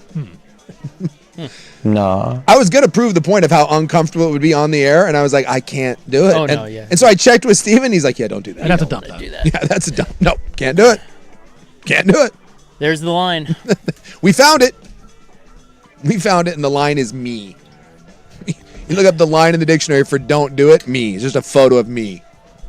So this audio comes to us from noted fan twink Dusty Hera. This is a great piece of audio, by the way. It's incredible. It is. And I'm surprised that we have not ever come across it. Yeah, because this looks older. It's definitely old. Yeah. And it pertains to nothing. No. Other than it's just amazing. Yeah. So I'm going to play it for you now. It's only about a minute. And it's a news story. It's one of the greatest news stories, I believe. Where was this from? Yeah, I was just thinking that. Fort Wayne. Fort Wayne, Indiana. It might be the best piece of news to come out of Fort Wayne, Indiana ever. Fort Wayne mayor is getting some national attention. Thousands of people voted online to name the new city-county building in his honor. But that probably won't happen because of his name. The people voted, and the top pick so far with more than 10,000 votes is the Harry Balls Government Center, named after one of the city's longest-serving mayors. But not everyone's on board with that name. To pick the new name for the building, people went over to feedbackfortwayne.org. They made suggestions and voted. The overwhelming front-runner was the Harry Balls Government Center. Harry Balls was the mayor of Fort Wayne back in the 1930s and 40s. He even served a term in the 1950s. We have a street named after Harry Balls, so what's the big deal about naming the new city-county government building after him? Some people think the Harry Balls Government Center would make Fort Wayne the butt of jokes. After all, the family did change the pronunciation of their last name from Balls to Bales. Oh my God, that's it, by the way. The Harry Balls Government Center. Yeah, by the way, you can't change your name from Balls to Bales, whatever. Well, it's double A. It's B-A-A-L-S. B-A-A-L-S. Oh, my goodness. Yeah, this is from, he said 15 years, 20... So that'd be 2011. 2011. By the way, it looks like... It looks like 1987. Yeah, it looks like 1980s. Yeah. That was 11 years ago? Or what'd you say? Well, I just saw a YouTube video 2011? of the news station. It was 15 years ago with that video. Well, I'm going to feedbackfortwayne.org, and I am in support. I'm going to tell them I am in support 15 years later of Harry Balls Government Center. I'll tell you right now, if there was a vote for a new government building in Portland, I would nominate Harry Balls. Can you imagine having that name? Well, so if you just Google Harry Balls, it has like his... oh, don't Google Harry Balls. I did. has the pen from when he was running, and it says, "I am proud of my hairy balls." So he leaned right into it. Yeah. You got no choice. American mayor, Harry Balls. Well, yeah. imagine like naming your kid Harry when your last name is Balls. But I need one of those pens. Oh, 100%. Now, did they end up naming the building the Harry Balls Government Center? Do we know? Again, the fact that the news... Can we play it one more? Just Wait, hearing... this says it's from the 50s. He died in 1950. He died in 54. Yes, but he was the former mayor. But they were want to just name okay. it after him. Right, that's why they named like the street after him, because he was awesome. Yeah, there is a Balls Avenue, which again, why don't... No. It was H.W. Balls Avenue. H.W. Balls? H.W. Not Harry Balls Avenue? Right, because it's Harry H.W. William Balls. Now, we've got our own kerfuffle going on with 39th, a.k.a. Cesar Chavez. Have we considered H.W. Balls Avenue? How do we get this in front of... Who decides this? Who decides what we name streets? Because I would like to nominate Harry Balls Avenue. I think that... Well, I guess it'd be Boulevard, right? Cesar Chavez Boulevard. Because while Cesar Chavez was a piece of crap, you know who was not? The governor of Fort Wayne, Indiana, Harry Balls. So the building was not named. Oh. It was named Citizens Square. Citizens Square. How lame. Citizen Square as opposed to Harry Balls Government Center? I don't know why, but one of his kids' name is Donald, and Donald Balls is just a great name. Isn't that great? Don Balls. Don Balls. Now, I need more balls in my life. If they actually named it Yeah. Harry Balls Government Center, don't you think eventually that would just, like the whole, it would work, It would work. right? Like It would. especially if you lived there. Yes. Like it just isn't a joke anymore. It It's just, like, yeah. But then when people come to town, you could tell them to go to the Harry Balls Government Center. What a great bit! So I think good. they should have done it. Can I hear it one more time? Just hearing the news guy have to like say it without laughing. I love this. I love the dude that was like, dude, we already got a street name. Why not name the building? I mean, come on. Absolutely love this report. Fort Wayne mayor is getting some national attention. Thousands of people voted online to name the new city-county building in his honor. But that probably won't happen because of his name. The people voted, and the top pick so far with more than 10,000 votes is the Harry Balls Government Center, named after one of the city's longest-serving mayors, but not everyone's on board with that name. To pick the new name for the building, people went over to feedbackfortwayne.org. They made suggestions and voted. The overwhelming front-runner was the Harry Balls Government Center. Harry Balls was the mayor of Fort Wayne back in the 1930s and 40s. He even served a term in the 1950s. We have a street named after Harry Balls, so what's the big deal about naming the new city-county government building after? Some people think the Harry Balls Government Center would make Fort Wayne the butt of jokes. After all, the family did change the pronunciation of their last name from Balls to Bales. And he's got a little bit of his own accent there that he's working with, and I think it makes his pronunciation of Harry Balls that much better. Now, I have another little tidbit to add to this story. Yeah. This is great. Okay. So, Stephen was saying that, because he was, I think we're looking at the same thing. We're looking at Wikipedia page on Harry Balls. Mm-hmm. And I was reading through there, and I did see the same thing he saw, that his son's name is Don Balls. Yeah. I kid you not, one of his spouse's names, Minnie Balls. So we had Harry and Minnie Balls. And this was in the 50s. You got baby nuts. Were people just more mature in the 50s? Minnie Ball. Minnie Her name Ball. was Minnie. Yeah. Where are you going over? I'm going over to the Balls. You know your the friends with Donald are like, hey, Mr. and Mrs. Balls. You know the Balls. You know Harry and Minnie. Minnie Balls. I mean, come on. Come on. I am so disappointed in Fort Wayne that they didn't name it. You could even gone with the Harry and Minnie Balls Government Center. Now, Harry and Minnie were married from 1909 to 1936. Okay. So those are tough times. Those are tough times. Are we making Harry and Minnie Balls jokes in those times? That's what I'm wondering. Like back then, did people just like... I don't think we are. I don't think they are. Life was too hard. You had to deal with polio and like there was a depression going on. So I don't think people... I just think people were more... War too. Yeah, people were more mature and salty. I don't think they had time for us laughing at Harry Balls. Although the family did change. When did they change the name? Because someone I was like, hey, we can't be his descendants changed it. Because someone was like, dude, we can't be the Balls anymore. Like, what are we doing?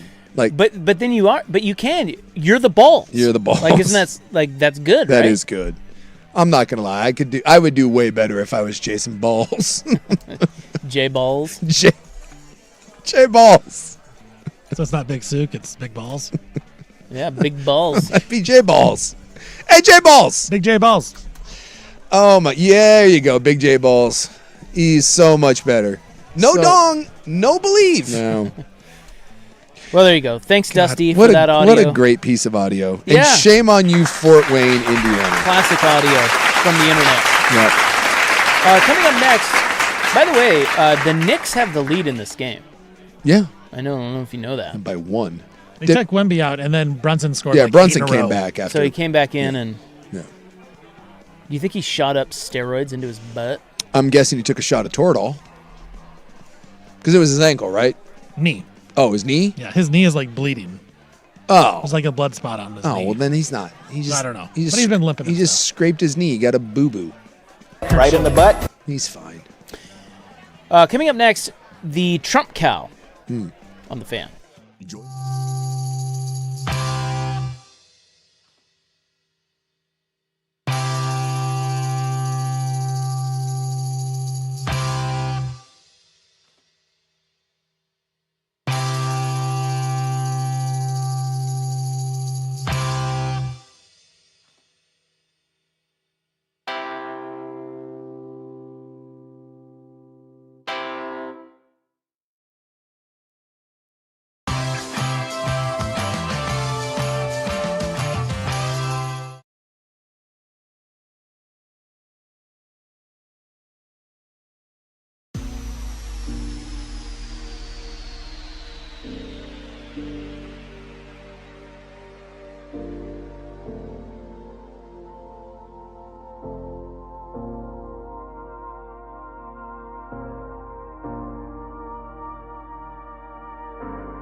Nice big, long, juicy, fat segment here to wrap up the thing's show. enormous. You remember when we used to Oh, yeah. come back and be like, bye? Well, I think the clock solved that. Bye, bitch. Dusty put a stop to that. Yeah. We have to come up with more content. I know. It sucks. Can't just lean on hairy balls the entire time. Got a lot of friends that fat. So I got Trump news. You said Trump cow? Yeah. Have you seen Donald Trump cow? No. Is this like Hitler cat? China. Yes. Because Hitler cat It is amazing. Go look at Trump cow. Trump cow. Trump buffalo, maybe? I think he's technically a buffalo. But he's an albino buffalo. Or albino buffalo. Yeah, he's an albino buffalo. Do you see him? Yeah, I'm clicking on it right here. Slow clicker. What? Why am I a Click slow on it. clicker? I did. Well, do you see him? I do. What do you think? Huh. So there's... This is in Bangladesh? I'm trying to give a nuanced response here. Why? Well, he has Trump's hair. It looks just like him. Dude, it's a buffalo with Trump's hair.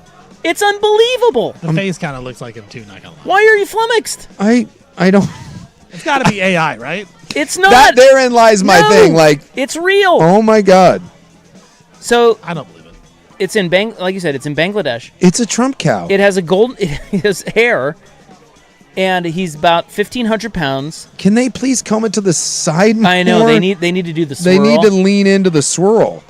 But they said that it's a rare albino buffalo. What is that? Became a sensation when a farmer noticed that the tuft of hair resembles Trump. I'm not gonna lie. Now, there's one photo here where they're kind of doing the swirl, and it's unbelievable. It's amazing. After a video of him went viral on social media, people started showing up at his farm to see the buffalo. Why is it the Trump cow? It should be the Trump buffalo. Although is cow just funny? Well, I just said cow. Yeah. The animal. This says the animal was originally meant to be slaughtered. Oh. So the Trump hair saved. Yes. Boy, he should take credit for that and get a Nobel Prize because he's stopping water buffaloes from being slaughtered. You don't think he won't? Oh, 100%. He's probably going to be pissed that people are saying that this looks like him. If you don't have good grass, you're not in business. See, he already knew. Cow was spelled with a W. People don't know that. People don't. Did you know that? A lot of people don't know that. Dude, this Trump, I'm not going to lie, the Trump cow has thrown me for a loop. It's unbelievable. So this says that the cow, so he was going to be slaughtered for the Muslim festival of sacrifice. But citing security concerns, the government ordered him transferred to the zoo, where large crowds are now braving sweltering heat to see him. Woo! He's in the zoo. I'm not going to lie. I haven't been to the zoo in a while. But if you told me that Trump cow was there, I drove to Tualatin once to see a chub shrub. You did. Now, to be fair, we were already in Tualatin. So I wouldn't drive. I don't know if I would drive to the zoo. If I was zoo adjacent and someone was like, hey, should we go see the Trump cow? I'd probably go see the Trump cow. I'd like to see that thing in person. It's uncanny. Animals are all the rage. Just Punch the Monkey. There was there's some other baby animals. How's Punch doing? Last time I checked, he was doing okay. Yeah. Yeah, they said he'd found a grooming partner. Yeah, you get the other monkeys are treating him better. I think so. God, dude, Punch the Monkey is the cutest thing I've seen in months. Yeah. Years. Now, my life. Although to be fair to Punch and He's just so the other monkeys are just mean as hell. I know. Like, people think that that was it was so cruel, but that's just the way monkey society works. Monkey society is not fun and games. That's not the point. The point is, little Punch had his little stuffed animal. It broke my and he heart. would go over there Yeah. and hug his little stuffed animal and then cower in the corner. Yeah, and they'd beat the crap out of The him. damn cutest thing I've ever seen. Why are sad animals? Bye, bitch. Why does that hurt us more than sad humans? Well, because we hate humans. Humans are awful. Because we know that deep down humans are terrible, but with Yes. animals we think they're all good, although we know some animals are terrible. Well, no, they're hence just animals. monkeys. They're just they're it's like we can help them.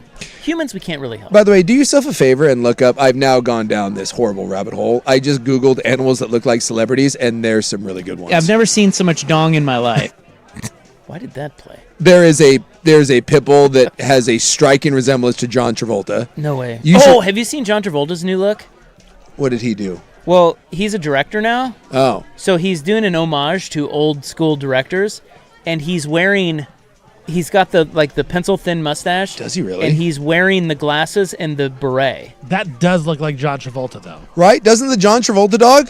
John Travolta Pitbull? Yeah, I just look up John Travolta. I just do a Google image The dog and Putin. of animals. Yeah.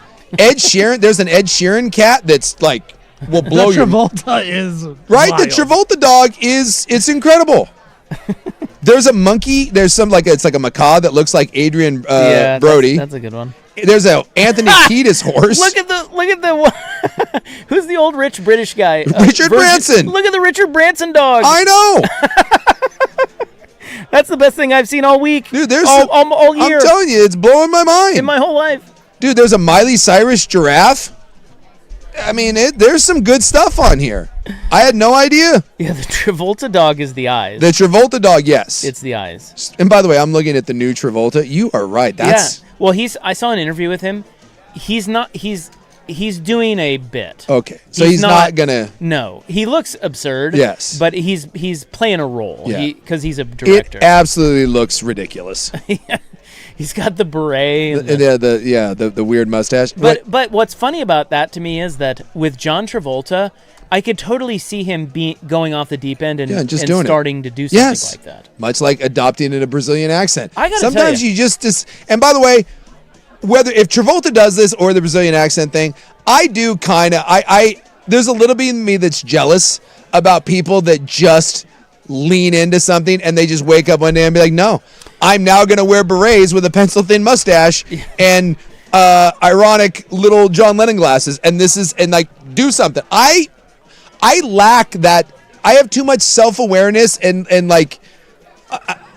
shame to do that. He's a creative type. Yes. And beret. I know. What set of balls do you have to do to just wake up one day and decide I'm going to wear berets? Well, he said he's not a real director if you don't have a beret. That's true. Does he wear the puffy pants? I hope he wears them. The little director, the General Patton pants. I gotta say that I think that John Travolta. I don't know the story of John Travolta all that well. Yeah. He may be awful. I find him a pure delight. I think he's fantastic. Well, he's a big Scientologist guy. So is he? Him and Tom Cruise are like 1 and 2. Yeah. Whatever you think of. I mean, is he crazy? I think he's a little out there. Well, I know he's out there, but I think he goes full Scientology. I find him to be, every time I see interviews with him, I think he's wonderful. Yeah, he seems like Maybe he's just fooling me. What I want John Travolta, and I may be the only one in this, I love the John Travolta Santa Capital One ads. Do you know what I'm talking about? Oh, yeah.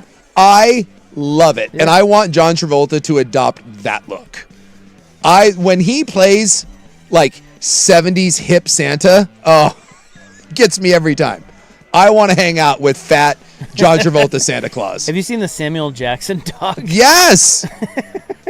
Dude, that's the coolest list of all time. Do yourself a favor when you get home. Don't do it while you're driving. And just Google animals that look like celebrities and then click Google Images and... There's a list by boredpanda.com. Yeah. 72 celebrities that look like animals that look like celebrities. It's so good. It's so good. The Branson one might be number 1, though. Yes. The Richard Branson one is incredible. And you know what's funny about it, too? It's like, you never really notice this, but like with William H. Macy. Yeah. Like the features of the dog, like it works. Yeah, it's less about the breed of the animal. Yeah. And it's the actual physical features of that particular dog. Yes. Or animal. Yeah. Whatever animal it is. Yeah, there's some really good ones that are... I mean, there's a llama that looks like Taylor Lautner, and it's just striking. I also find the monkey in Adrian Brody one to be really, really good. Yeah, that's amazing. You know, some of them are pushing it a little bit, but man, there's some ones that are dead on. The Taylor Lautner llama. Yeah. Wow. I still think the Hitler cat, because there's a whole website called Cats That Look Like Hitler. There is a lot of cats that bear a striking resemblance to Adolf Hitler. And while I do think it would be absolutely hilarious to have a Hitler cat, again, I think looking like me, I don't think I'm allowed to have a Hitler cat. I would want one, but I don't think I would. I don't think I can do it. I think like if you had a Hitler cat, it would be kind of funny and like, haha. Look, I'm not against owning Epstein Island. Yeah. There's a cat. Do you see the Wilford Brimley cat? Yeah. It's good. They're all good. I mean, you're right. Some of them are a little... Yeah, some of them it's more like a facial expression, but some of them are spot on. The Madonna frog is kind of dumb. Yeah. I think it'd be great to have a cat or an animal that looked like somebody. Yeah, I was going to say, well, what about this? What if you go to the shelter to pick out your latest pet and it looks like you? You have to get it. I'll tell you right now, I would get any animal that looked like it. If I walked into a shelter that looked like anyone, and I walked in and any one of the animals on this list, and immediately I was like, oh my God, that's Ed Sheeran. If I saw an Ed Sheeran cat, I don't even really like Ed Sheeran. I would still get it just because it looked like Ed Sheeran. And then when people would come over, I'm like, hey, check out the cat. Notice something? Ed Sheeran. But what if it looked like you? I think it'd be funnier for it to look like a celebrity, but I'd get it if it looked like me. You'd have to. You'd have no choice. Back in the day, my uncle, they went to one of the Bowser contests where you look like your dog, and he won. He won? They both had like really long red hair back in the day. Wow. But that was before I was born, so I don't know if they actually looked like a dog or not. But if a dog looked like me, that would be a weird dog because I got no hair. Like, is there a dog with no hair but then like a giant beard? Skinless dog? Yeah. Well, you could probably AI it. Skinless. Yeah, that's true. You know, we could probably find it online right now. Do a little touch up, and there you go. But yes, I would love a celebrity look-alike animal. 100%. That'd be great. Like if I was John Travolta and I had them, obviously you have a lot of means, and I saw that, I'm sure that dog, that's probably an old photo, that dog's dead. But if I was Travolta and that photo went viral or whatever, I would call those people and be like, what are we? We just didn't get rid of this dog? I'm guessing they wouldn't be, but, you know.